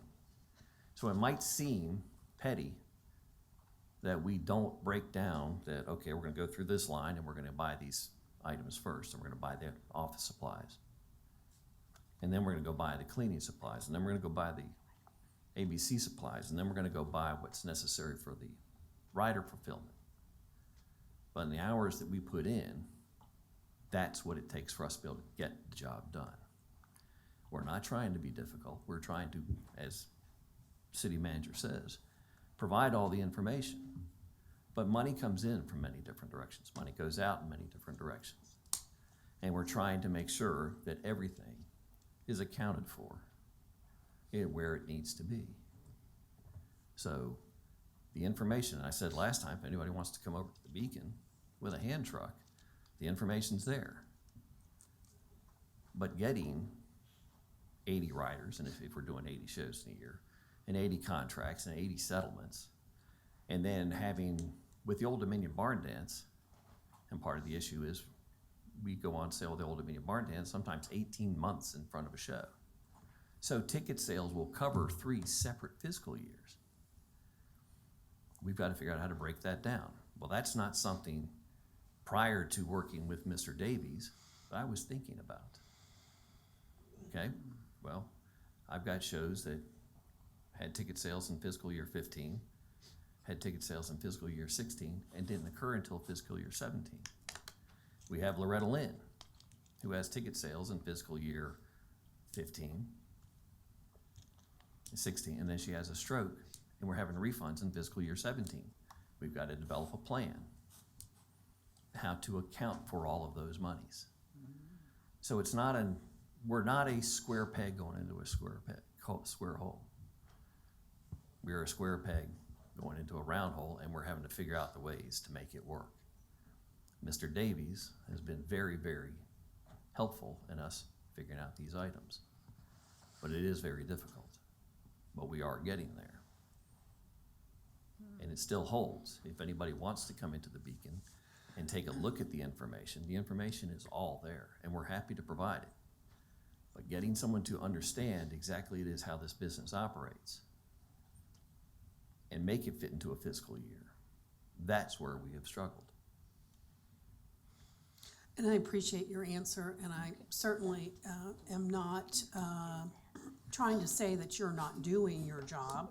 We certainly are the beneficiaries of many concerts and things that you work very hard to put on. However, understand our viewpoint too.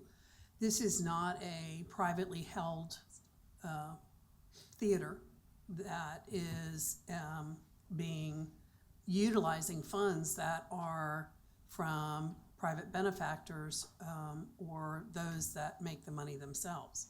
This is a public fund theater, and while I know that you are not the only group that has to assess and do your accounting through numerous years, I know it's difficult. That said, we have to have our funding sources to be accounted for appropriately, not just by us, but by the state and our constituents, because we have to do that.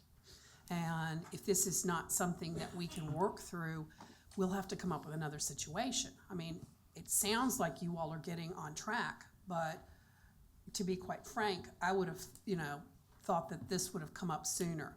I understand what the city manager's saying, that, you knew that it was a problem, and now you're, looking at it differently, that we have to resolve it. But our resolve needs to be fairly quickly. We don't want more outstanding issues for the audit for 2018 that's going on now. If we can possibly get things completed and done, it needs to be done. And, I use drop boxes at my work, and certainly you've got enough people on that should have been able to pick up something depending on size. But I guess what I'm gonna get at is that public fund issue is tantamount to us as to exactly what has to happen here. And fairly quickly, I would think. It's been outstanding long enough. I think we're at a point where we are ready for the city manager and the finance director to tell us where we're at and how long it's going to take. And some of us may not be willing to allow that to go any longer. It's just a situation we're in as a city. And I'm not saying that we want to get rid of you, but I'm not saying we don't. We're in that critical of a situation, I feel, to rectify this situation in the eyes of our constituents, who are the taxpayers, who are making the funds available for us to do this kind of stuff. You are meeting the needs of, Hopewell on this, and I appreciate that. And I know it's a lot of hard work, but we've got to figure out something. Well, one suggestion I would like to make, Yes, sir. okay, is once again, the last communication I've had from anybody Yep. regarding 2017 is February 6th of this year. Okay, well, out of sight, out of mind, okay? I'm on the phone constantly, I think you can attest, with Mr. Davies. Matter of fact, he and I were on the phone for about an hour today, just hammering out small details, but it allows me to see what it is that they're missing. You read during as you were reading off the report, well, that you found, or what has been found, is a copy of the agreement that my wife and I submitted Right. several years back. Well, that's news to me. This is the first I'm hearing that has been found. Communication with us is tantamount. Mr. Davies, if Mr. Davies is not asking all the questions that he is asking of me right now, I don't understand what the challenges are. Right. I presented this information. The information was available on Dropbox. It was available online. I have not heard from Mr. Yorger since February. I'm going to assume that it's all in his hands and he has what it is that he needs.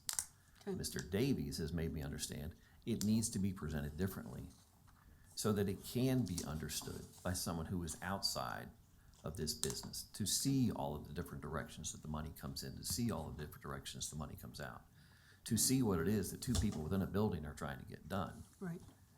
It's a mammoth task, but now I can understand it. And I'm changing, I've deleted pretty much everything out of 2017 and am recreating it right now so that it can be understood simple. Then I'll go back and I'll do 2016 the same way, so that someone can take the line items It's not just the bank statements, it's not just the ledger. It's going to be a file, entire file of the fiscal year 2017 bank statement. And it's going to have ledger on my own. Let's say that, well, this is for this show. This is for ABC Concessions. This is blah, blah, blah, blah, straight on down the line. Here's what the deposits were. Here's what the different charges on the charge card were. So that it can be broken down immediately. And it should be very easy for a layman outside of this business to understand what it is that it is. I thank Mr. Davies for giving me the questions that it is that he has. Because otherwise, we would not be moving forward. Because my assumption is the information's out there, take it, run with it. Okay. Rich, can you help us understand that explanation of communication with the Beacon, please? So, for clarity's sake, Jack Georger was working on this. Now Mr. Davies is the one working on it. So Jack isn't working on this piece. Mr. Davies is the one in the office working on this piece. So that's where, one, we haven't had any communication from Mr. Georger since then, because Mr. Davies is the one running with the ball, handling and working on 18.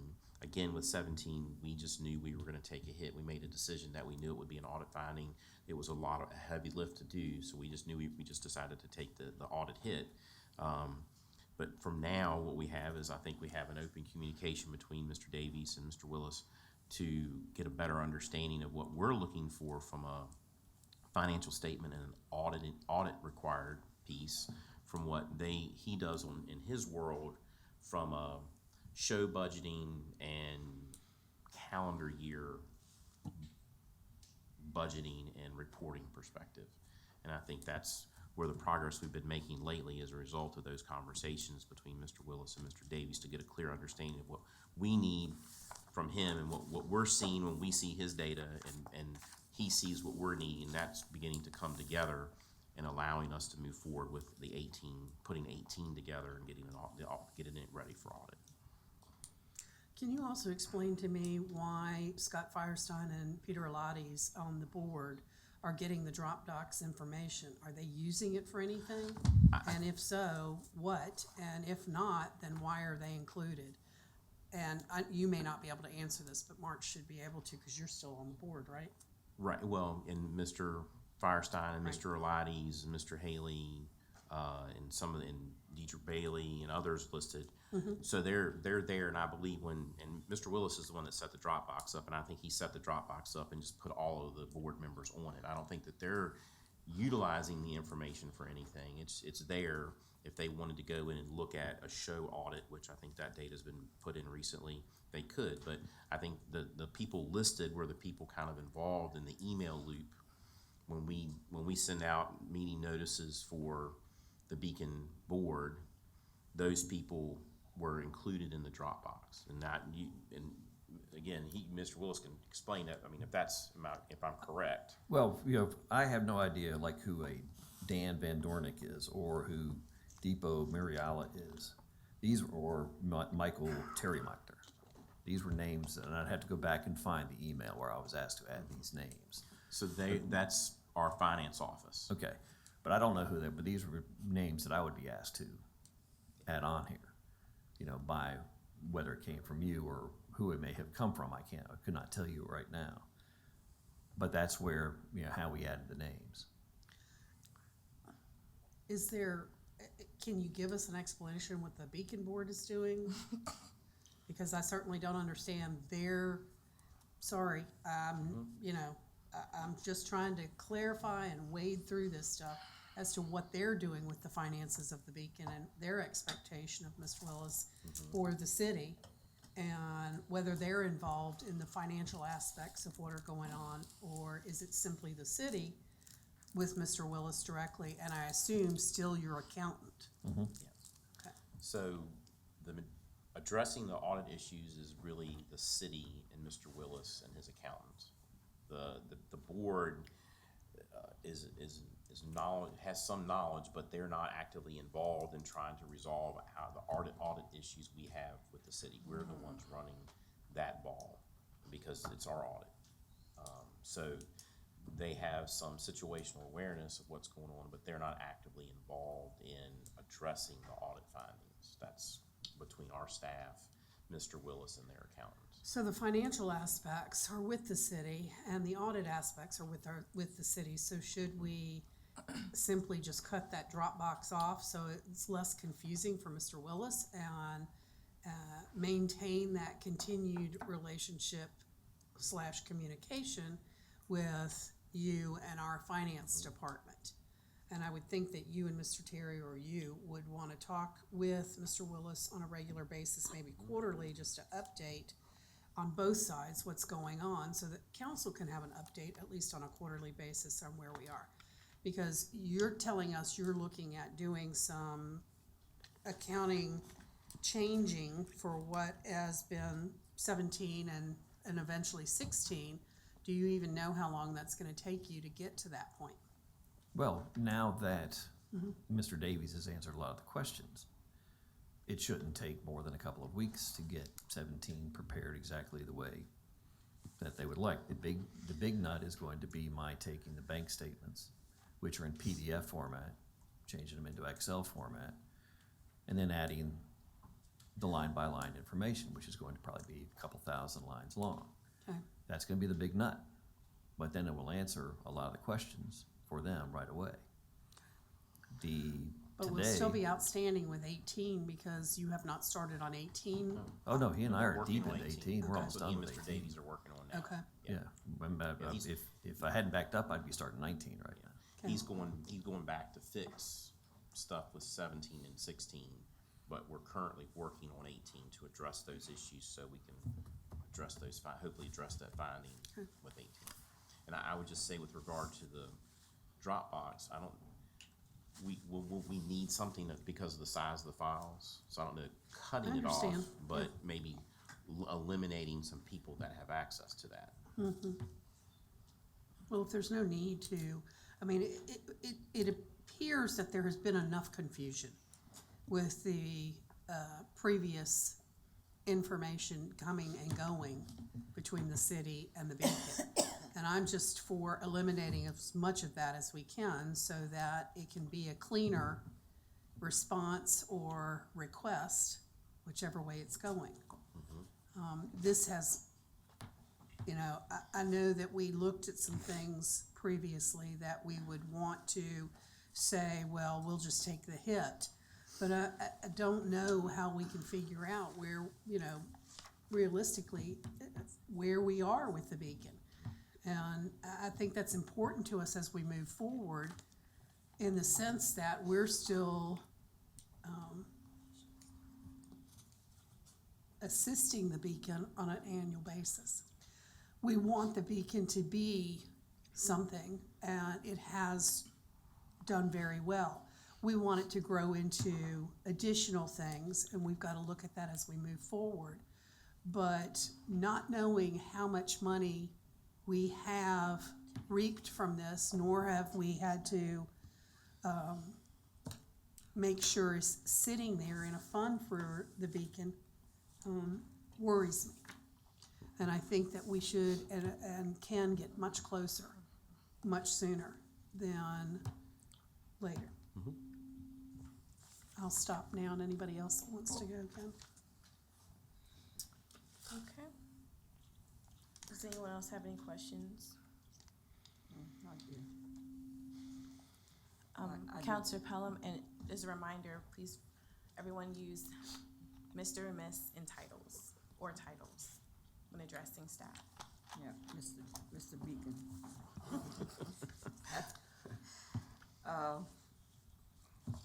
So, it sounds like y'all just have a bunch of files that you don't, and they stay somewhere. You keep inviting us to come to the Beacon. Does that mean you just have the files in a box and really just don't know what to do with them, or? No, we have everything in order. Okay, So if someone wanted to come in and take a look at how Ricky Skaggs did in 2017, everything you related. can come, you can grab the file, you can open it up, and all the information is sitting right there. I also have it sitting on my hard drive in my computer. And that's what we are putting into the system, right, to the Dropbox right now, is taking all the electronic files and we're putting them into Okay. a more organized way for someone who's outside this business to understand how the shows work. And since you've been purchasing stuff for different categories, it sounds like each different line item.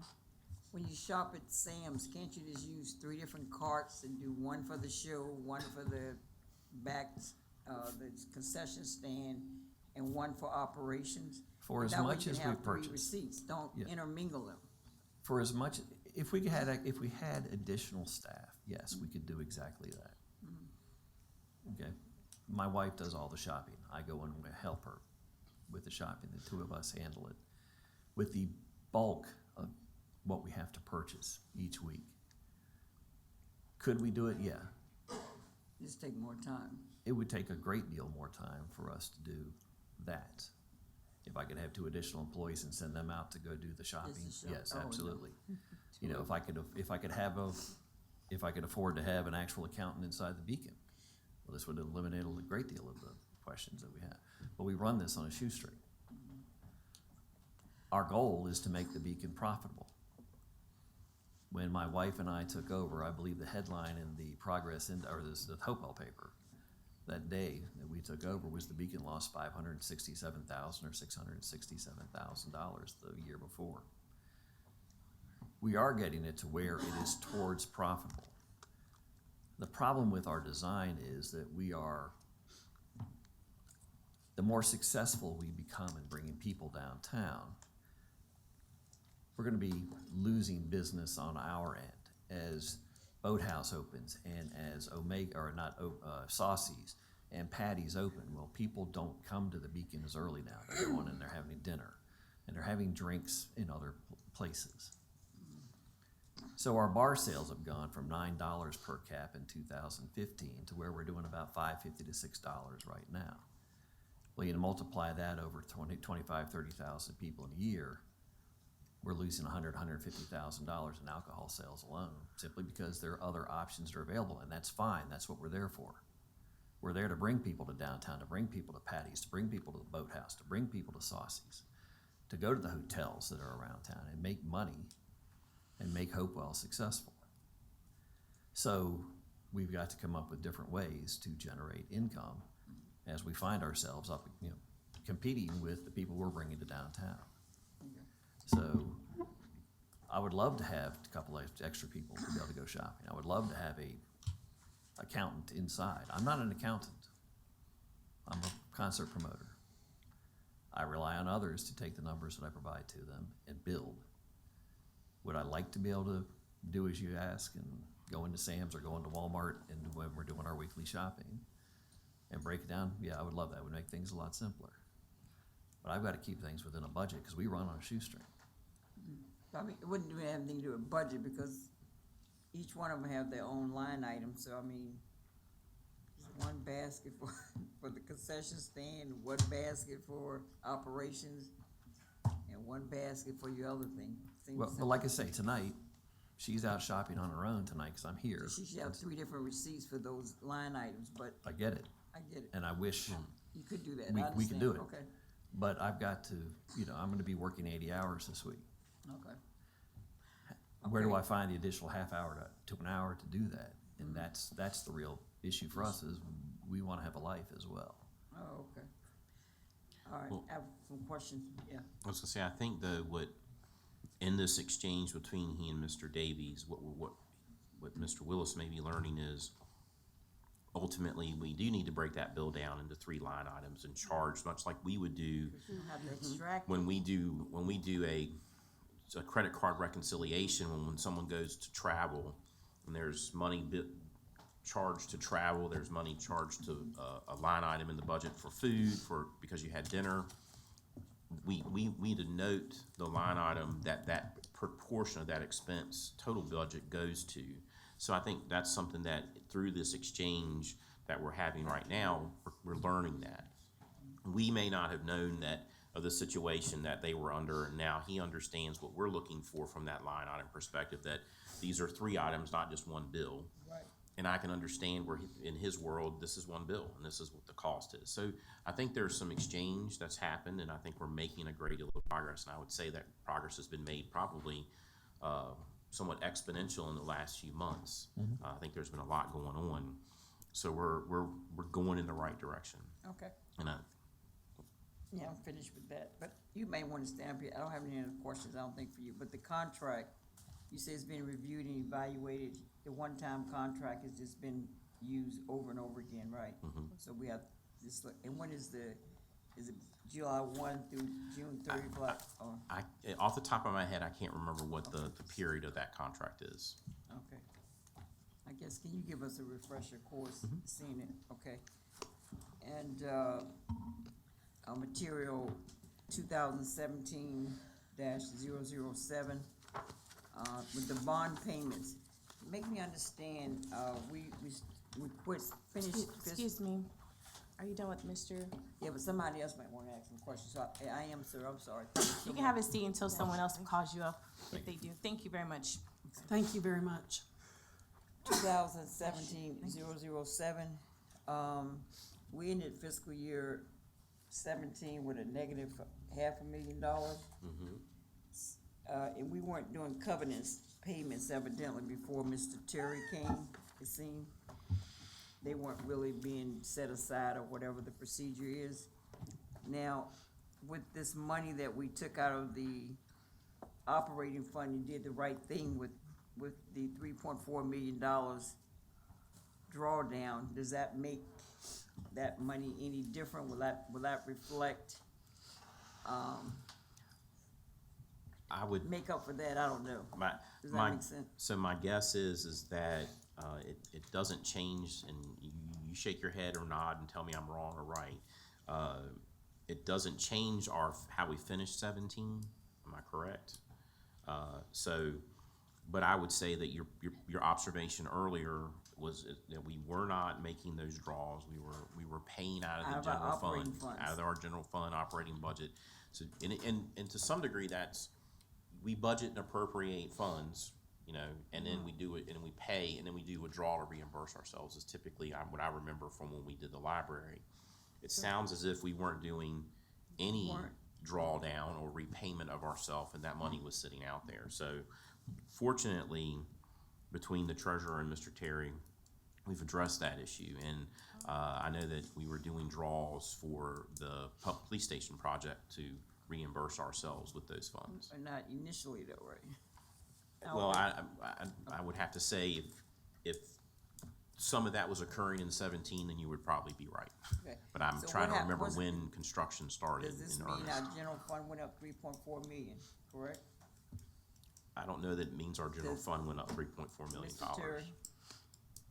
Does that mean our general fund, operation fund went up 3.4 million? Or it's just paperwork I shuffle? think it- The $1 million somewhere out there. I would say that there's probably paperwork shuffle because we're paying, we spent out money, and all we're doing is reimbursing ourselves that 3.4 million. So we didn't get 3.4 million new, we just reimbursed ourselves that money. All right, is that sufficient? That's correct, I guess. You sit down. I got a finance correction, All answer right. correct. Okay. So I got working on my 10 minutes. Okay. That's why we need to ask questions as you go.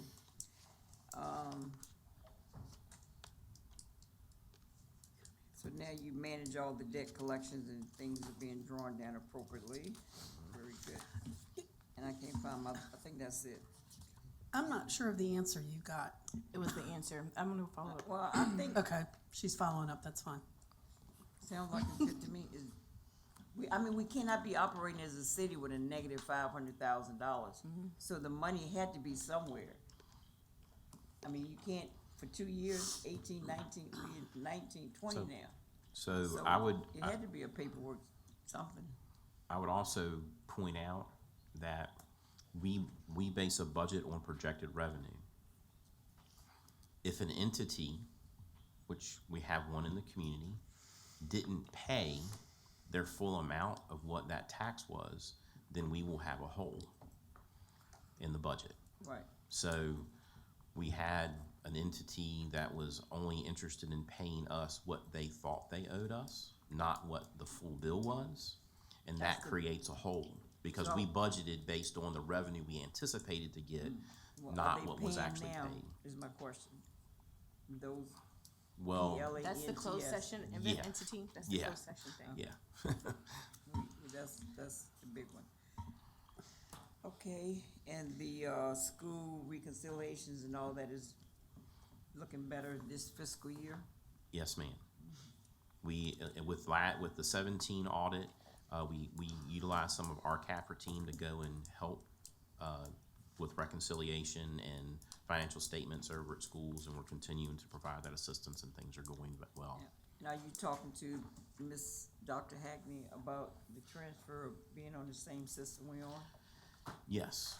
Then that will be a topic certainly for the Council. school construction committee that and I know that they've appointed 2 people, and they're wanna meet at some point. That'll certainly be a topic of discussion for that group to undertake.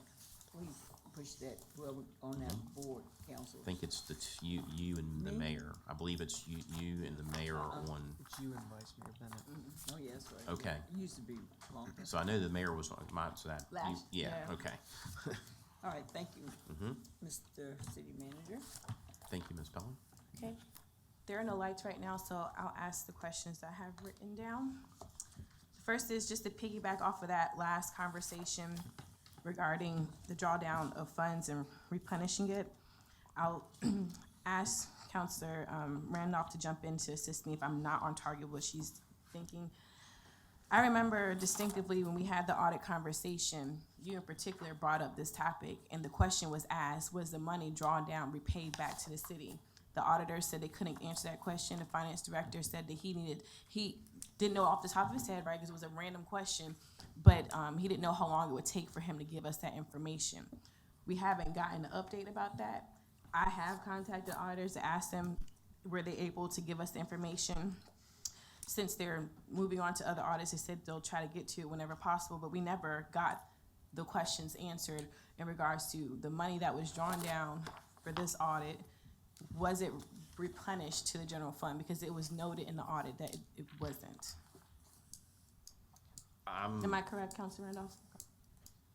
Yeah, we went through It's this. about 25 and million, right? That was the question that No, we was it? had Wait, outstanding, sorry, was not that 25. it had been noted that it was not given back to the Right. general fund. And so we did ask for a further explanation, and I have not seen that to date. And that's why I was questioning what was just told to Ms. Pelham. And I'm sorry, it wasn't 25 million, but it was a couple of million, and we did not get an update. I think it was like 4. Yeah, it was 4 to 5. Yeah. Mr. Terry, Mr. Altman, is anyone? Yeah. To my knowledge, we drew the money down. If Mr. Terry has additional information to correct me, but it seems that we drew those bond proceeds down and replenished what was spent, is my understanding. And because it would only go, whether it goes to, you draw it down to address a capital expenditure, or if we were spending, and what we may have been, and I'm only, I guess, playing Monday morning quarterback, because I wasn't here in 17 to understand. Let's just do this, because I don't think you can answer the question right now. I'm not trying Okay, to be no, funny. let us And get so back let's- with you with an answer. Yes. Was and- the funding, the 3 let's just call it the $3.4 to $4 million drawn down, and where was it placed? Yes, and was it put back to the general fund? And that's in particular what was noted in the audit, and the auditor got and spoke and said she could not find the money being put back. So, I guess it's gonna take some time to get that information. We can have it at our first regular meeting. Think that would give, right, more time? Which, Oops, the next, wait, was that Which next the week? first- yeah. I'm so sorry, that's next week. Can we have it at least that week, we can try. that Friday, by Yeah, that we Friday can of that try. week? No, we definitely want it by that week. I do- This I is do the too. second time we Okay. question this, so I would like to see that cleared, because we've had additional issues with bonding, and it is still not clear to me that the city has or does not have an issue with bonding on an ongoing basis. So I would like for y'all, if you can, to make that a priority for us, because that is a big question still in our minds. October 11th. Thank you. Yes, I would, sir. for, what day, the next regular meeting? October 11th. Thank you. Would be I- the end of the week. Thank you, Councilor Randolph, for backing that, because I agree, actually. I was just trying to be nice. I think it really should be next meeting, because we've asked for it. So the other thing I was gonna say along this topic of bonds, I did have a meeting with the treasurer, and if you can come up, ma'am, and correct me, because I don't want to put words in your mouth. When you sent out the email to council regarding the recent bond payment, I looked at the form, and I did talk very, very briefly with the city manager about it. When I looked at the form, and I think I talked to you about it as well, to me, the form is very generic. I don't see how there's clear information about what's going in, what's going out. When I talked to the manager about it, he feels like the form is clear, but I'm not in that space, so since they work on it firsthand along with you, he feels like the information is there. My question was, so once the money is on the form tells you what you're paying from, where is your instructions to say where you're pulling it back to replenish our general fund? And when I talked to you, my impression was that you were saying that wasn't clear to you as well. I think there's room for improvement on that form and the whole process. I think that there were individuals that may have been a part of when it was initially set up, so maybe they didn't need anything in writing because they just knew through osmosis what they were going to do. But we rely on the finance department to tell us exactly which accounts the funds are. Once the wire is done, we rely on them to specifically put on that form. So it's handwritten on most of the forms. I think there's room for improvement, and we can definitely work on that ASAP, because we don't do the same bond payments every month. So just so everyone knows that. Each month, there are different bond payments depending on what time of year it is. In January, the bond payment schedule is very different than March. April is very different than July. July is very different than September. So it is reliance on a teamwork that we work together to make sure that, one, the wires are scheduled on time, and two, that the accounting takes place once the cash has left the bank. Okay, so we have an investment committee meeting that I did talk about, I think it's the 3rd or the 4th of this week. I do have something I need to relay to you on behalf of council in terms of reporting. We'll make sure we get that information back to council. But when we at that meeting, can you give us, can you give me or the committee what you need on the form so we can look at that, because that meeting is going to be talking about bond transfers. Sure. One thing I noticed is there's no line for this finance director's signature on that form. I realized that they signed to the side, but if I don't know the signature, I wouldn't know whose signature it was. I don't see where the information comes about how to repay. I think it just needs to be better. Me personally, there's nothing official let you know it's the city of Hopewell. There's no seal. It's like a Word document. I think we need to have that at the meeting, and I'll ask Mr. Terry and Mr. Altman to also think about what we could put on that form to revise it, because it does need to be better. Whatever finance needs, to make sure it's on there as well to cover them, because we don't want to have, if something happens again, we need to know whose office caused the error. Well, proactively, even if it's not an error, it should just be a clear consistency. No, Each I agree month with you you, should but be able in to look case and something see. happens, we need to know what we need to do. Like first, where did the inconsistency happen, and then what caused it? But we need to know who started it first instead of trying to figure out, because right now the information is not there. It's just not clear. And that will help us. But while you're up here, in terms of reconciliation, I'm switching gears. In terms of reconciliation, I know I talked to you offline about monthly reconciliations. I know you said there's a software that you were interested in. I tried to talk about it earlier with Munis, but I'm not sure if I even covered that correctly. What would it take to do monthly reconciliations from the Treasurer's Department? But I know you give out monthly report. Is there any other support you need to make sure that our cash in and out is balanced monthly or quarterly, so that way at the end of the year, at least your department, and I'm gonna ask this for staff as well, your department isn't trying to do at the end of the year. Yeah, because what- the previous treasurer, what really wasn't highlighted in the audits was what caused, not only was the Munis implementation handled poorly, but the initial reconciliation of the treasurer's office wasn't completed until a year after the audit was supposed to start. And that delay has to keep trickling down. And so what would it take to get the cash reconciled? Well, it's three pieces you need for the cash reconciliation, to make it very simple. You have to have a starting balance. You have to have a way to track your cash in and your cash out. And then you have to have a way to compare that to the actual general ledger, meaning the bank statement information you must have. So we do download quite frequently, I mean, throughout the month. I check the bank balance every day because I'm paranoid whether or not we have enough to get done what we need for payroll and AP.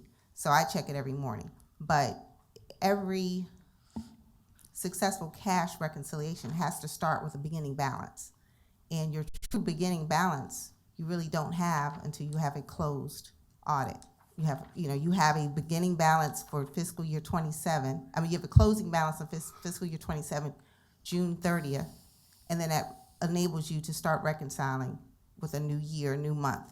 However, because we can't wait 2 years or a year or whatever, we're developing a model downstairs that we can capture the ins and outs. We know what happened in the bank. We know what happened as of today, what happened in SunTrust. We know what money came in, what money came out. That's what we send to you all once a month. I stopped because there's one report that I was relying upon for SunTrust, and they came back and told me, oh, that report really doesn't work, so we haven't fixed it yet.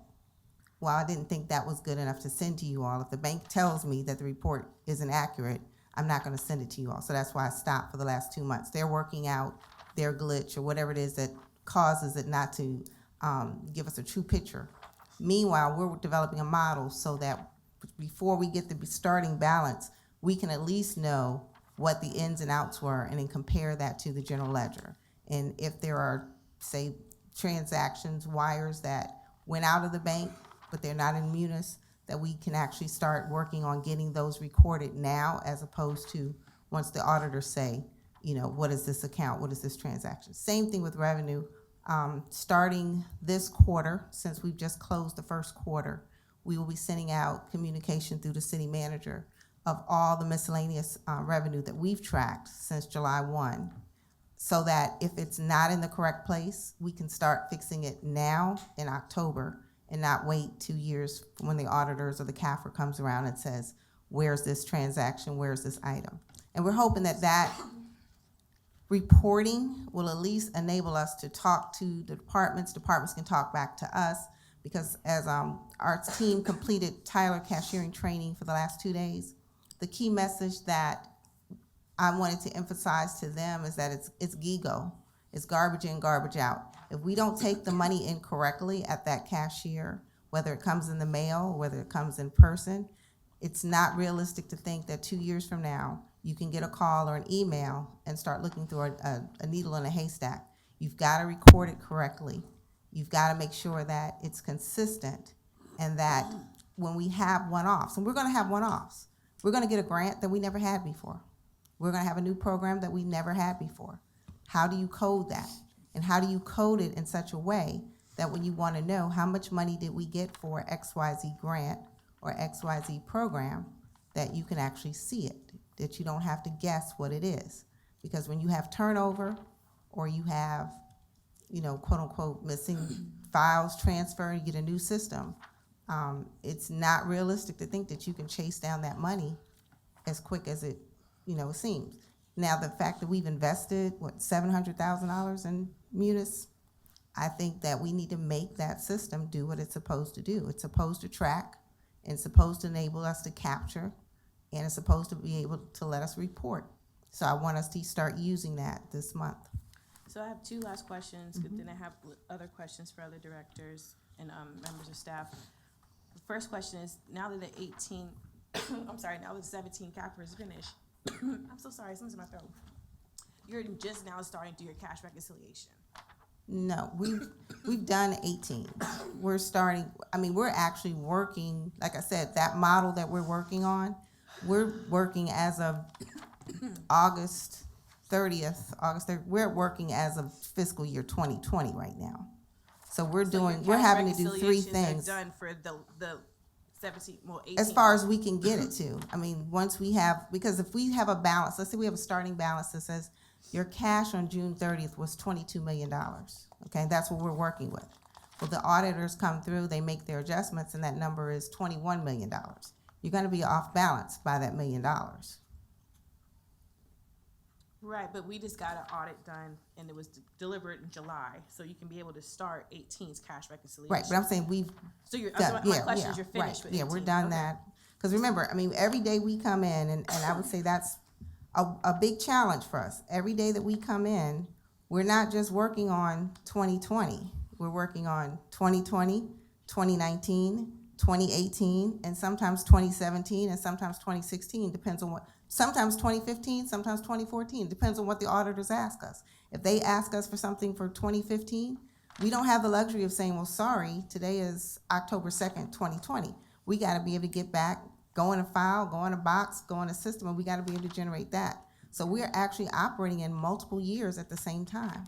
Okay, my last question is in regards to coding. I talked to you about this before, and I noticed it looking at Munis reports, and I asked about this when we had the auditors present, I believe it was, with some staff members. It seems like there's miscellaneous pots of money where stuff is just dumped in, and I can clearly see it's like from different departments. I saw paychecks, I saw checks to vendors, I saw petty cash. I mean, who controls this miscellaneous account? How would you know where to pull and put money to? Because if this request put in a Munis, it should be linked to an account or account number or line item. And I think that's part of the problem that we have, is that stuff is just being dumped into Munis, and then it's like, oh, let's fix it at the end of the year when we need to audit, and people have to go back and figure it out. So who controls that whole coding part? Because isn't your department the one that takes the money and puts it where it needs to go? Or is that when it's time to disperse it, correct? It's a joint partnership between finance and the treasurer's office. That was one of the things that came out of our training, is that question, who controls this, how did it happen? I think for convenience, no, I want to say convenience, not the right word. Our main accountability usually is who? The taxpayers. So I think when they implemented, there was a lot of emphasis to make sure that the real estate, the personal property, the things that actual citizens pay was accurate, and that was set up. So you can't put miscellaneous car payments or car tax or miscellaneous house tax, so it has to be John Doe, it has to be Susan Q. I think the other emphasis was not necessarily in deciphering all of the funds for public schools, all the funds for water treatment, all the funds for et cetera. I think that because if you go back and look at history, it looks like this. It's like a funnel. But now if you look where we are now, there are more specific charge codes. There are charge codes for recreation and parks. There's charge codes for water renewal treatment.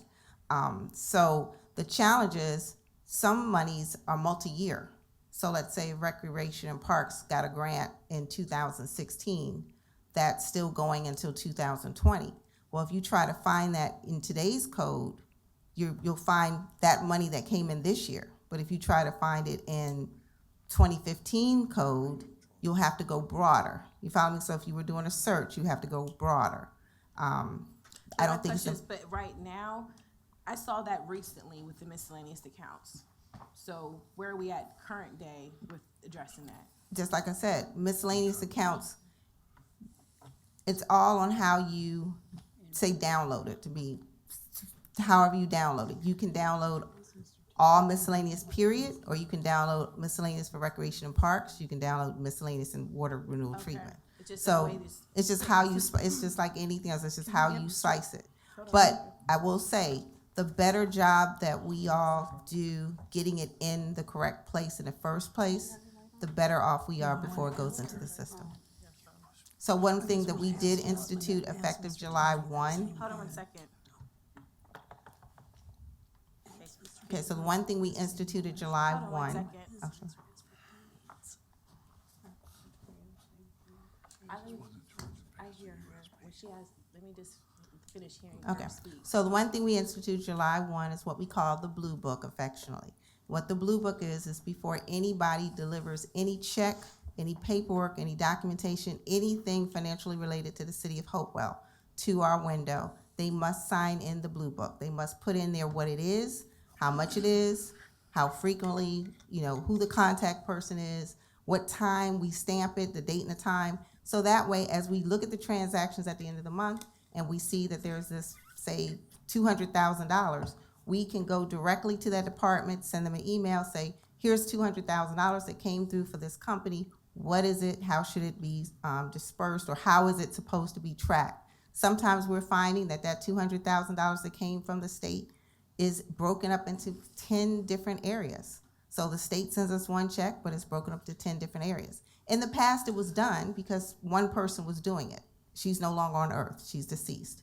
So now when you have turnover, you have new people, we had to find a better way to track all this money. No one person exists in the city of Hopewell that can keep all that information in their brain. Okay, thank you. As I said, you can sit down. As I said, when I was asking her the question, I was gonna go to city manager and finance director, and I still plan to do that, but I wanted to ask the treasurer that question. My questions related to this will go under 01, and I made notes for that. While Mr. Lewis, for Beacon Theater, can you come back up? I have a few more questions regarding the Beacon Theater contract. My first question is, and I'll ask the city manager while you're walking up. Well, I was the city attorney. Has anyone given you this contract to review? No. No? Who has the contract? I know you said you didn't know that it had it, so who has the contract? We have a copy in our office. It's a contract between the LLC and Mr. Willis. It's with Mr. Willis's Slap Productions. So it's the LLC and Mr. Willis. So Correct. that's, okay.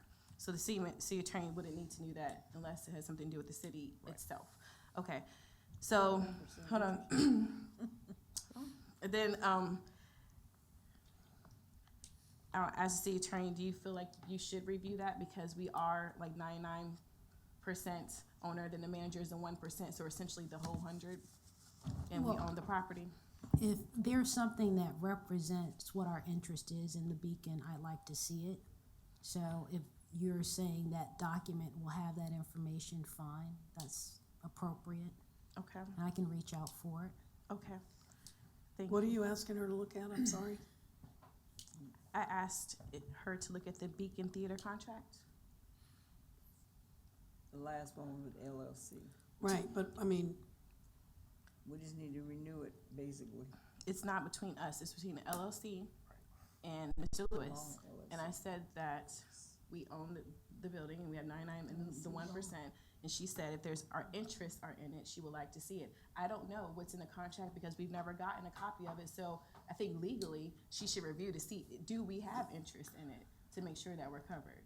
that's all I'm asking, is what you're asking her to do. Just wanted to be clear with that. Yep. Yeah, so I just answered that. And that answer your question too? No, is the LLC still viable? Hold on, sorry, that's another question. That's I'm another asking you, cool. Madam Mayor. Let me get to my question. Okay. Because you guys had a chance I to ask your thought it was questions. gone. So my next question is, we had on the agenda, Mr. City Manager, back in February, to dismantle the LLC. And we were told that staff would come back to us with recommendations. We never got those recommendations. It's on the pending list. Listening to what was said earlier, if the board is not tracking the finances, so we're gonna sign a contract, the LLC is gonna sign a contract with Mr. Lewis about management, which you're controlling the funds, but yet they're not even tracking their funds. What is the purpose of keeping them? And not, it makes no sense. And then not only that, we talked about dismantling the LLC because the purpose of the LLC has gone away. It was only for tax credit purposes, and that's been gone for almost 2 years now. So, in my personal opinion, we need to dissolve of the LLC because clearly they're not fulfilling any oversight. And if we're sitting here having the same questions about the finances, and it seems like you're the only person talking to the finance team, and they're just on a Dropbox and not even involved in the process, or at least trying to hold the accountant accountable to make sure you get the information that you need, I don't see the purpose that they serve. And also this is affecting our audit. So that's a liability that I think that we need to get rid of. So we were told about 1.5 years ago, we could dismantle the LLC because we met our benchmark. So your question, to answer your question, we could technically dissolve them. I don't even know when the last time they met. Madam Clerk, did you get the notices? Have they met any time recently? They are not a part of councils, boards, or commissions, so I do not receive. You don't get the notices? No. Ask the man when they met. We usually get the public notices out. So, Mr. Manager, when's the last time you guys have met? I think we may have met last month, early Last part of month. last month. And so when y'all met, no one talked about the audit needs No, and the we- finances to help Mr. Willis get an accountant? We didn't talk about helping him get an accountant. No, helping him with the accountant That- getting well, information. So we talk and inform about the status of the audit, what our issues are, but we're working on the city side because it shows up in our audit with Mr. Willis, not on the LLC side. Our staff is working with him to try to put those financial statements together for a good audit. No, I understand, but here's the thing. Yes, it's our audit, and I get that thought process, so we have to do what we have to do, but the LLC is responsible for oversight. So even though it's not technically their audit, it's their responsibility to make sure that the management is being handled correctly, and which includes finances. So this can't be thrown to the city to fill in the gaps. If there is a purpose for them, if they're gonna sign a contract for management, but no one's checking anything, it just doesn't seem. So what we talk about with Mr. Willis when we meet, and he comes in and he provides us an update as to how the shows have gone, you know, what we're doing, what has happened with the show. Did it overperform, underperform, break even? We have those discussions. We have discussions about, as he had mentioned earlier with Councilor Pelham, regarding the success that we've had as a result of the Beacon and the reduction in some revenue that is coming in. What are some alternatives to generate more revenue at the Beacon, and how can we do that? So there are discussions, but there aren't audit-specific discussions about what's going on. Management specific discussions outside of shows, because management is looking at your finances, I would think. But, so the question I have that came up at the last meeting is looking at probably adding the Beacon Theater to Munis, so that way we can be a part of your financial system, and the whole conversation about, you know, adjusting things to make it match our system or make more sense to the layman. Where are we at with looking at adding them? Because quite frankly, I'm really glad that you said what you said, because that's why, unfortunately, we're in the minority at the time. We're saying that we don't need to wait until the audits are caught up, because people are gonna continue to do what they've done, because there's nothing to change. If we didn't have this conversation in June and July about the audits, and you're making changes now because you have people contacting you from the finance department, you wouldn't have made these changes that you're doing now to address the audit issues. So we would have been waiting a whole another year to sit here and figure out what's going on, or to make adjustments to make things better. So the question is there conversations now about adding them to Munis? So that way, moving forward, because we're halfway through the budget, you're almost halfway through the budget year, you can at least have something moving forward that we don't have to keep trying to manipulate.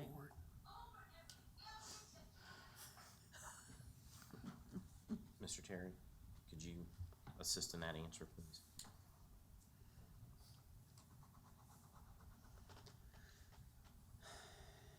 If I understand, good evening, Michael Terry.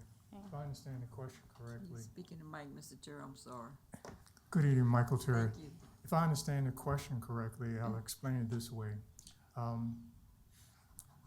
We have already established, I guess, a Beacon Fund account in Munis. We put it in what we call train. It's like a practice area. Now, that's the easy part, because I think that's what you're asking.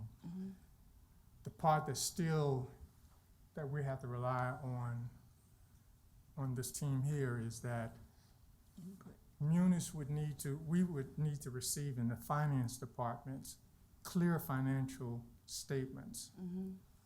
And then what we would do, because they're enterprise fund, then we would load that information into Munis. So instead of him doing it, you want him to give you the information you guys input into the system.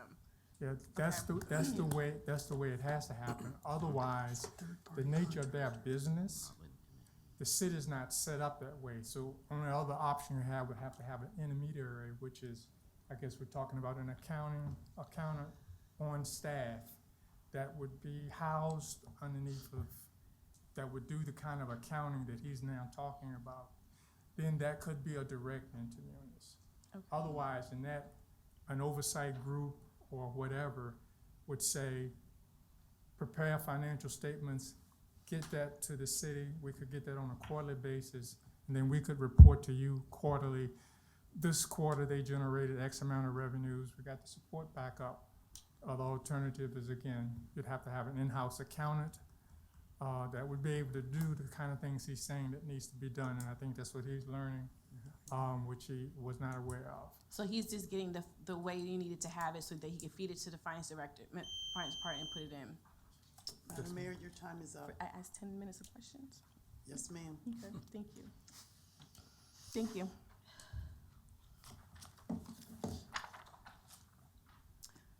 Any other questions?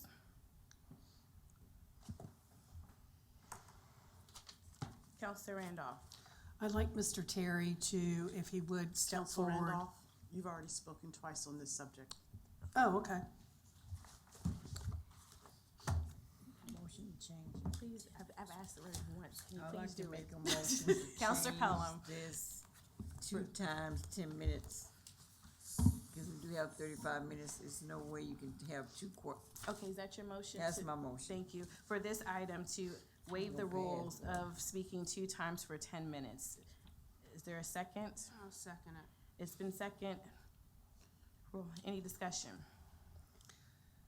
If we're gonna do this, what are we doing it for? I mean, You can ask all your you're doing question. is saying, no, listen to what I'm saying. For this particular agenda For this item. particular section, because there's so much of it, Yes, we ma'am. wanna waive the rules for 2 times or 10 minutes. What are we changing it to? She's waiving it, so there is no limit to how many times you can speak or 10 minutes for this particular agenda item.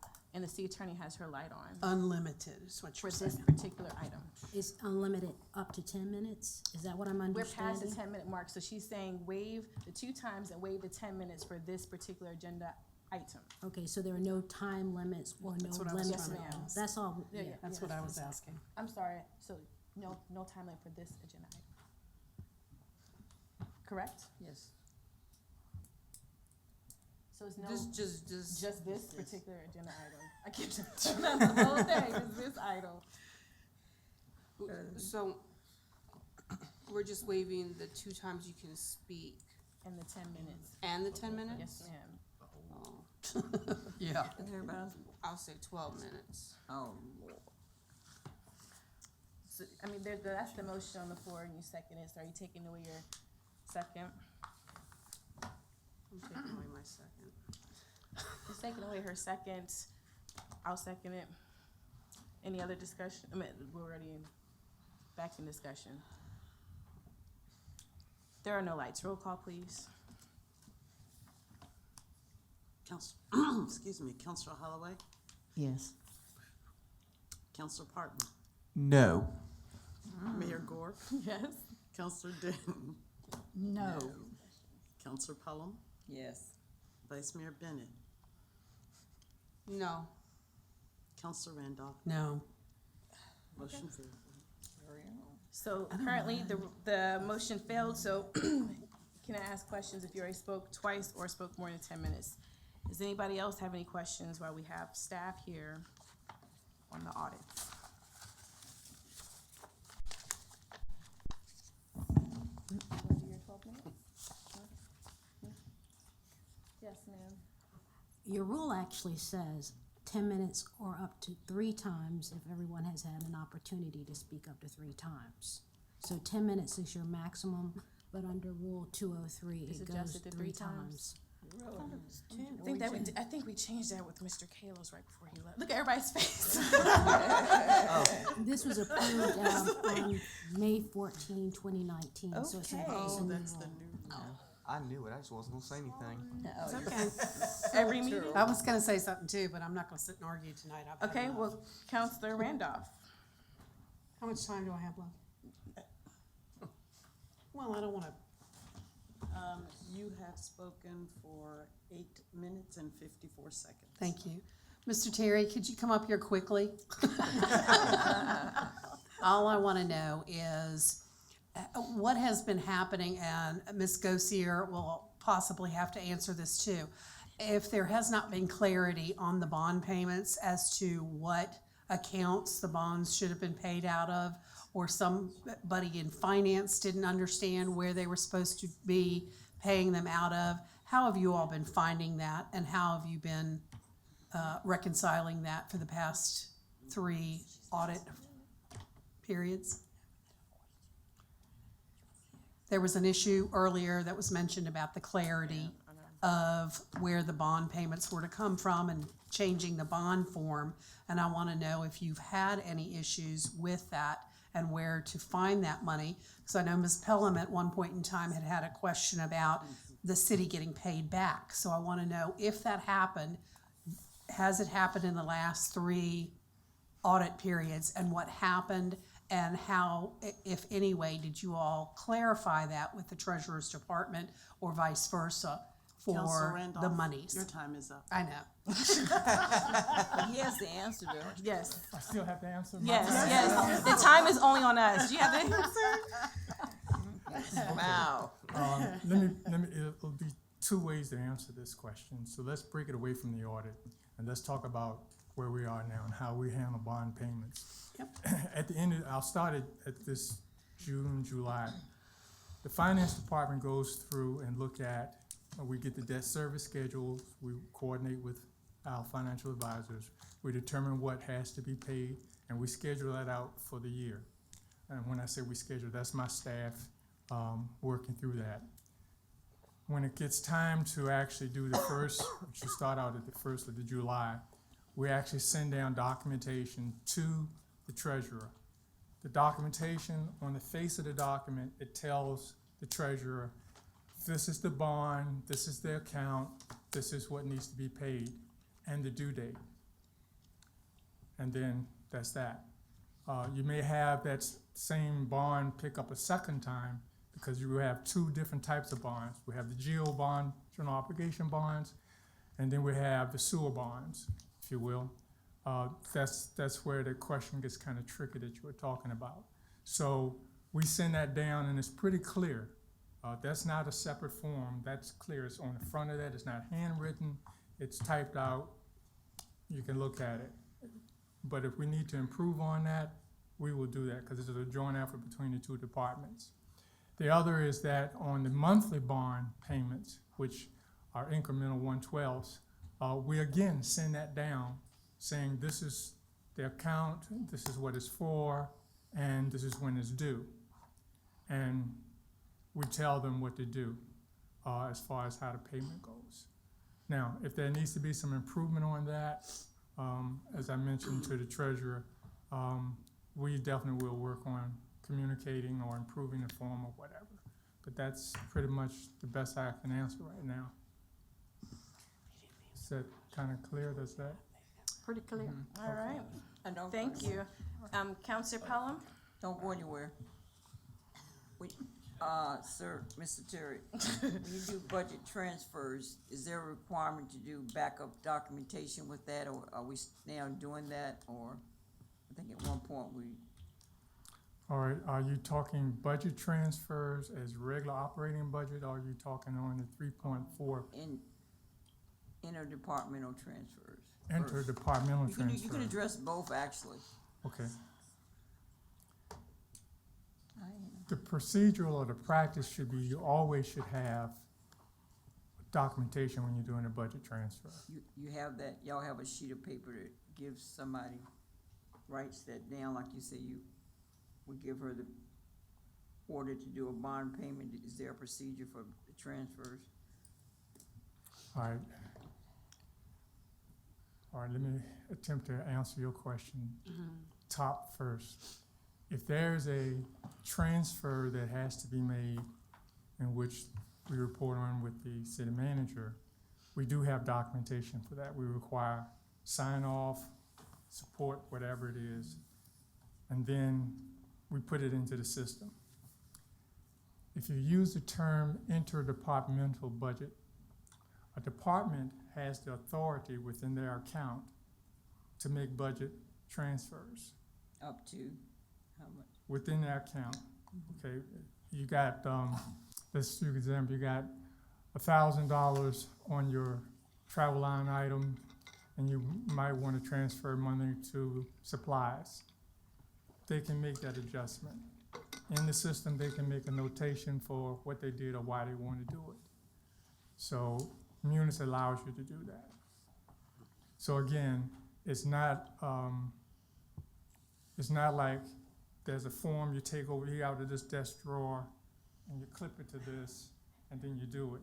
In Munis, between the line items, you can do that. And if you wanted to scan in and save a document, you can also do that. Can we require them to make the notation? Wouldn't that be more feasible to make the notation in the computer so that when we have future audits, no one would have to go back and try to remember? They're supposed to make a comment. So is that gonna be a policy that we do? Or it already is? Currently, the departments are supposed to do that. Okay. And that would be part of, so each department manages their budget. Right. And as the example would be that they have money in travel, but all of a sudden our printer breaks and we need a new printer. And Ms. Griffin decides, I'm gonna take money from my travel because we're not gonna go to this conference, but I'm gonna replace my printer.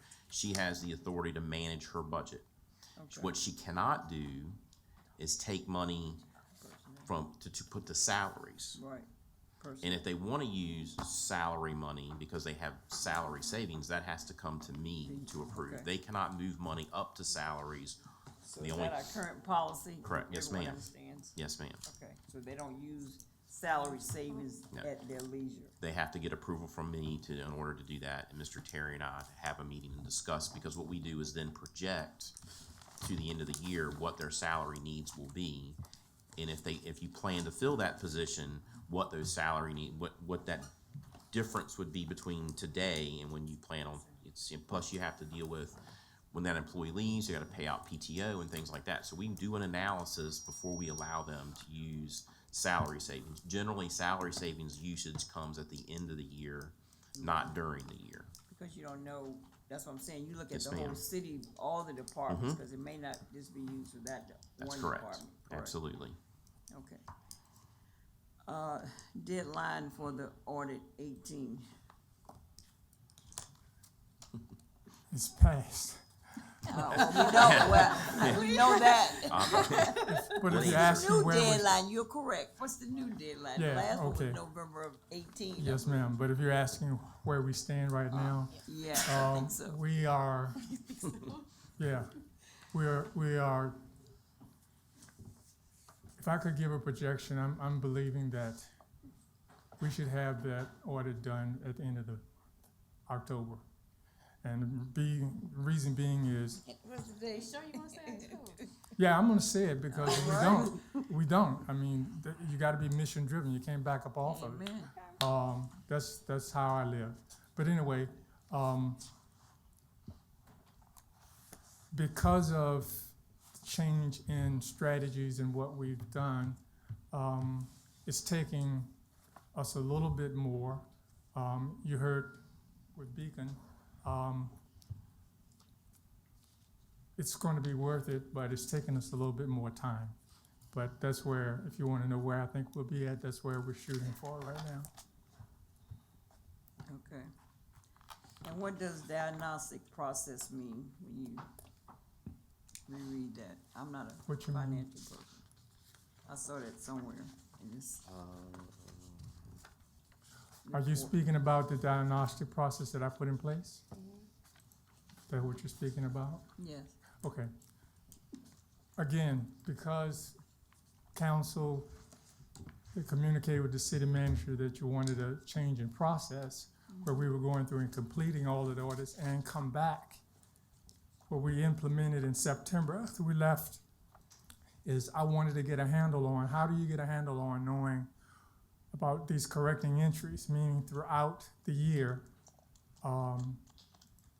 things haven't been done or whatever, and then you get at the end of the audit, or when you're getting ready to do the audit, you have to go in and start making corrections and adjustments. And if you don't catch them all, the auditor comes and have quote-unquote audit adjustments. So what we've done is establish a procedure to where I am now looking at all correcting entries. They come up through the department, feed into the finance, and we want to categorize why they're happening, what caused them, what support documentation behind them.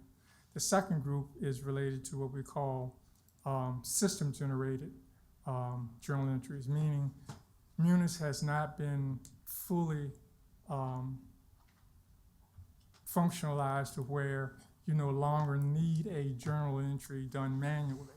A good example would be the Public Works and the fleet billing, we do that manually.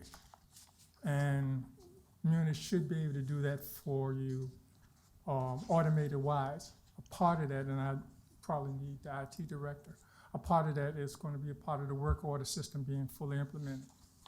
So what we were doing is making sure we could actually capture why are we having so many adjustments, what's causing them, what's the support for them, and then as a part of the fix that we're looking at, what do we need to do to change procedures, citywide, department-wide, whatever.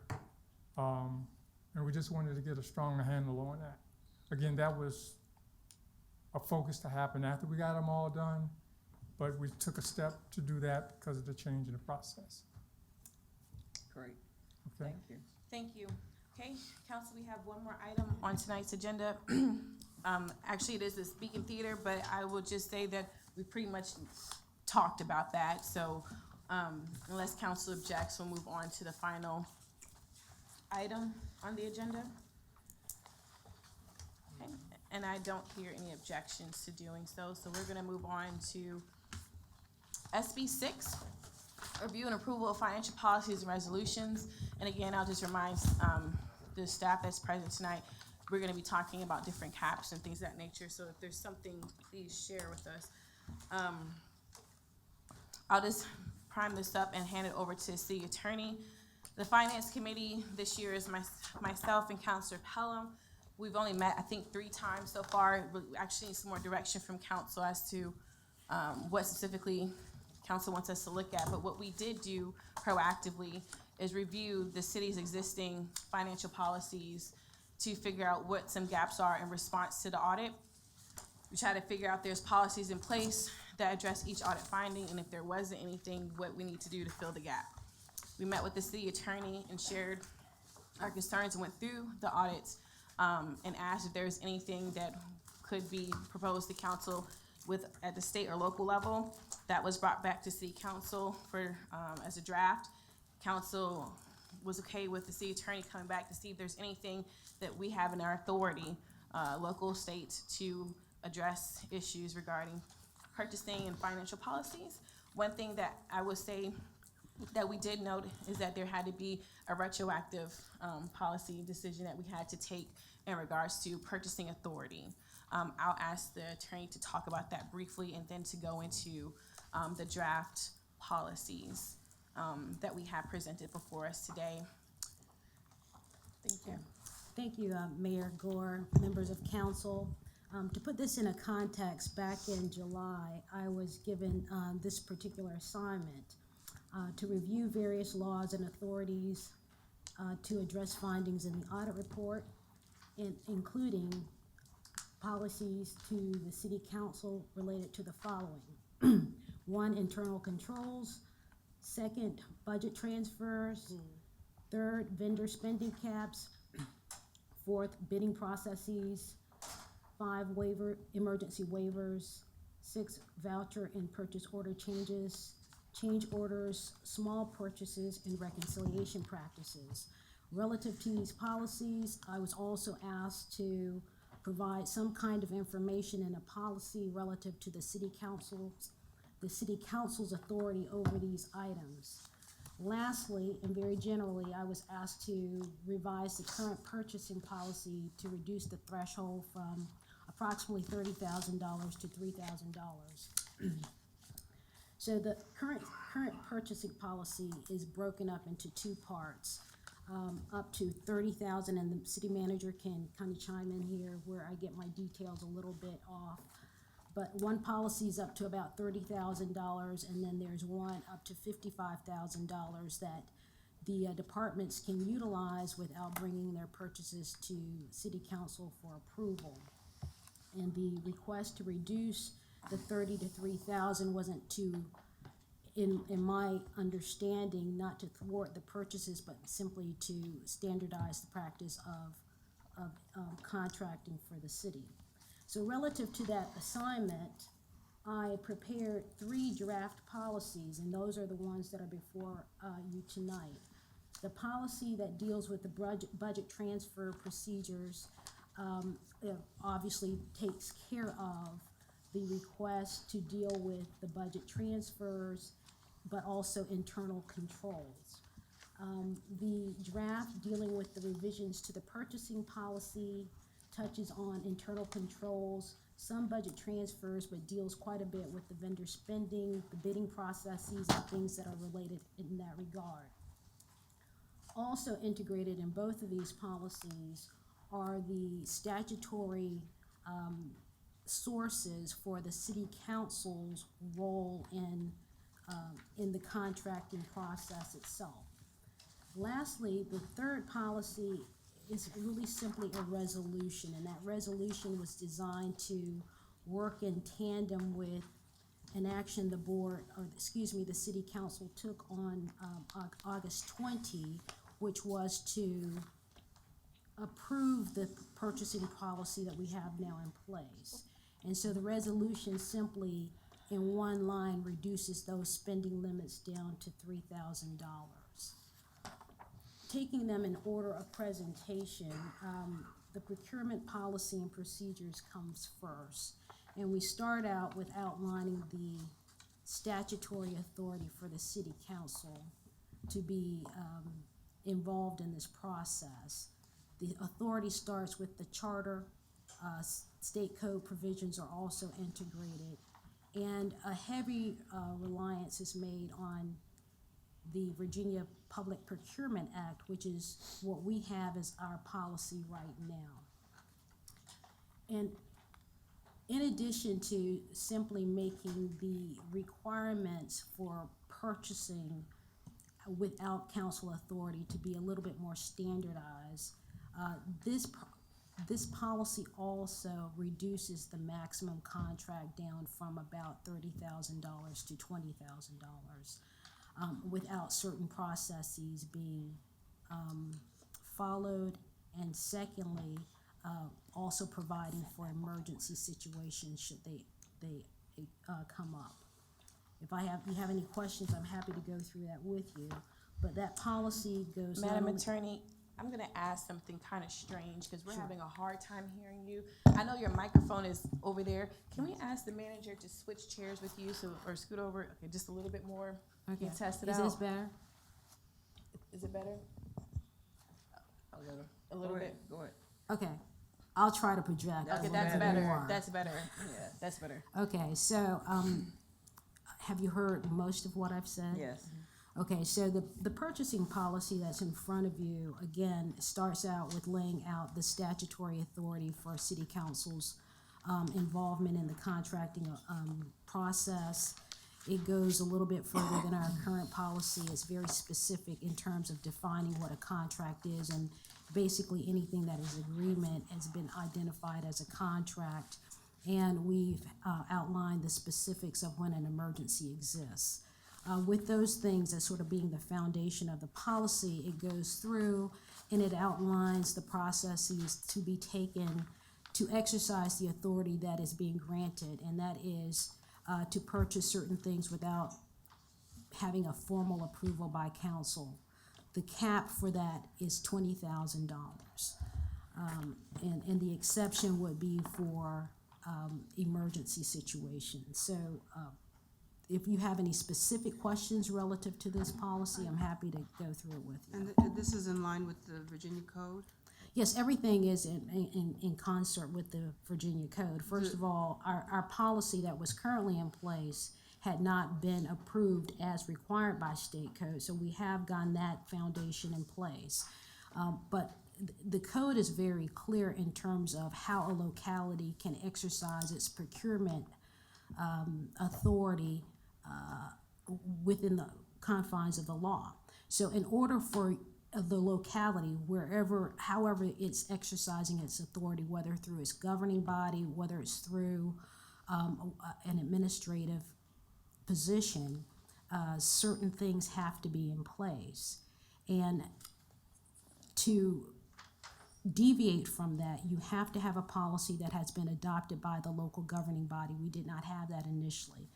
This is going to replace a policy or be in addition to a policy if this council decides it wants to move forward. But in terms of the specifics, this policy better tracks the code than our current policy. Are the thresholds in line with the Virginia code, or are we, as a city, create that policy for our local government? So How the does ma- that work? So the maximum authority that the code authorizes for you to contract without there being a formal competitive process is $100,000, okay? And so our policy as it exists currently, and this policy that's proposed here, is well below $100,000. Okay, and does anyone else have, thank you, Counselor Denton. Could I ask you, Ms. Attorney, Yes, ma'am. where did this assignment for you to do this come from? Well, it was in the context of the July 23rd council meeting, and, Mayor Gore listed a number of things, and according to our understanding, if a counselor asks for something to be performed by the city attorney's office, the city attorney will perform that. So I've been very clear that that's been the source, and it's on the record. Okay, so you're saying that, and I do remember that meeting, at the end, it was the mayor's request, and she gave you quite a few things to do. But since that time, we have sort of explained that this is a council and it's 4 votes it takes a majority to do something like this, am I correct? That's correct. Can I have Then- a point of order? I don't know if this is proper, correct me if I'm not correct. Kind of take that comment a little personal, because the record was, during that meeting, the request was, I see your light, the request was on there, and I asked if council is okay, I would like to have this done. There was the opportunity for people to say no, they did not, so it went forward via consensus, which means it was before the body. I'm I'm asking the city attorney. I'll I listen have a to point that of order. tape, I have a point of and order, and you I have didn't it. say it. This is the second time you've been Okay. out of order. Can you please stop? I'm gonna let the city attorney please answer the question, okay? And then you continue to have I'm the just floor. saying you I'm need just to- saying too, please stop being disruptive. I've asked a point of order for the city attorney. Please let her answer it, and then you can go back to your comments. Go ahead, Ms. Attorney. Okay, so and this is to speak very generally, I remember getting the specific requests for the assignment. I don't recall specifically, but again, it's a matter of record, I can pull it up, and then on the backside of it, it doesn't really matter, because simply asking for the information to have been provided still doesn't mean that council will adopt the policies once they're addressed. So it's still just simply providing you the information. Okay, so you, I would have to look at the yeah, tape and for I've that. looked at that, so I think you are correct, but, I guess what bothers me, something this major for our city is being determined by the request of one counselor. Is that correct? No, I would not agree necessarily, because again, the understanding is each counselor can ask me to perform work for them / to present to the body. And so this was a request, it's before the body, and if the body rejects it, it's done.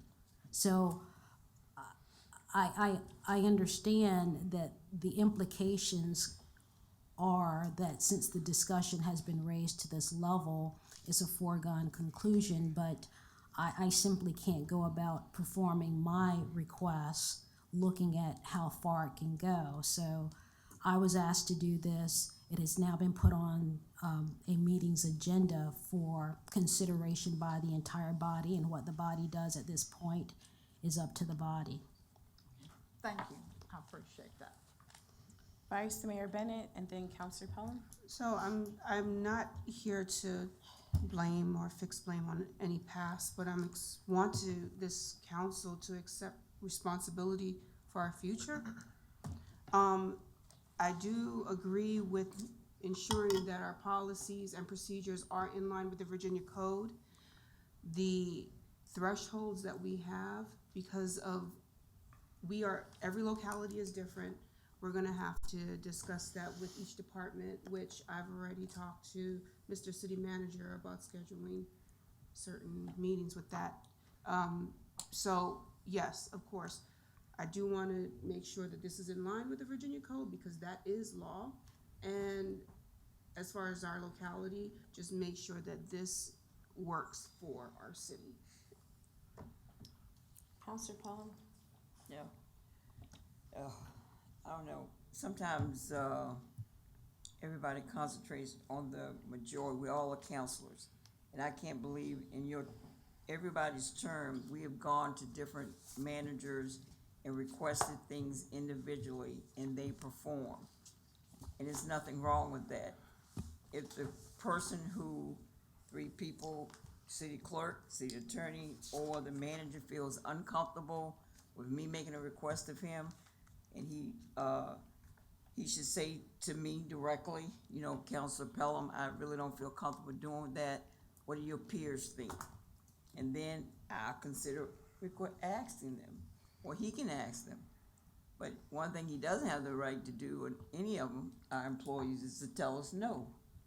And I know you probably have asked one of those 3 employees to do something for you that you didn't get 3 votes behind. And it's not always about that, it's about the better good or the greater good. This is a policy that's probably well overdue being reviewed. She's brought it before us so that we can consider that. And why would you want to upgrade something based on statute that had not been looked at for years? So I think it's well written, it's embedded in the statute and ordinance in local government as we can, as we've seen it.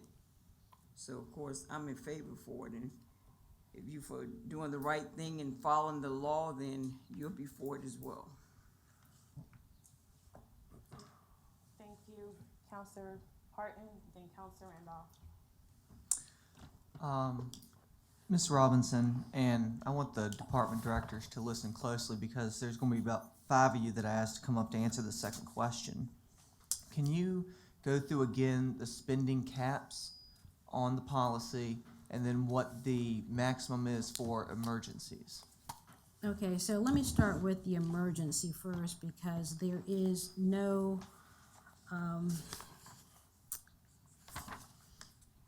under the draft policy, an emergency isn't limited by the competitive negotiation bidding process by state code. Under this particular policy, the city manager can authorize an emergency purchase up to $35,000 without the competitive process, or at least without making representations as to why. Counselor Pelham, excuse me. In order for us to finish this, we have to extend the meeting. May I interrupt or make a motion for that call?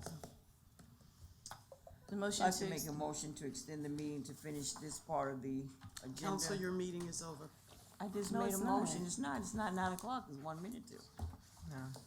second, It's 9 o'clock Discussion. on here. It's 9 o'clock. It is. It's 1 minute to 9 according to our official clock back there. this is the That's not clock our that we go official. off of. Okay. That's not what we usually, she Well, usually goes by, she that's goes not by that determined. I go by that. Discussion, roll call. No, I'm not being funny. I looked at this part. I don't go by the computer one. because Who the seconded the official- motion? She's the did. official time. Discuss, Mayor Gore. yes. Point of order, I mean, do we know Roll what? call, please. The time is back. to Counselor Holloway. Yes. Counselor Parton. She had a, No. There's a Mayor motion on the Gore. floor. I'll say, The motion on the floor is to No, extend. I'm saying there's a motion on the floor. Continue roll call, please. Mayor Gore. You said, I said yes, and I said there's a motion on the Counselor floor. Denton,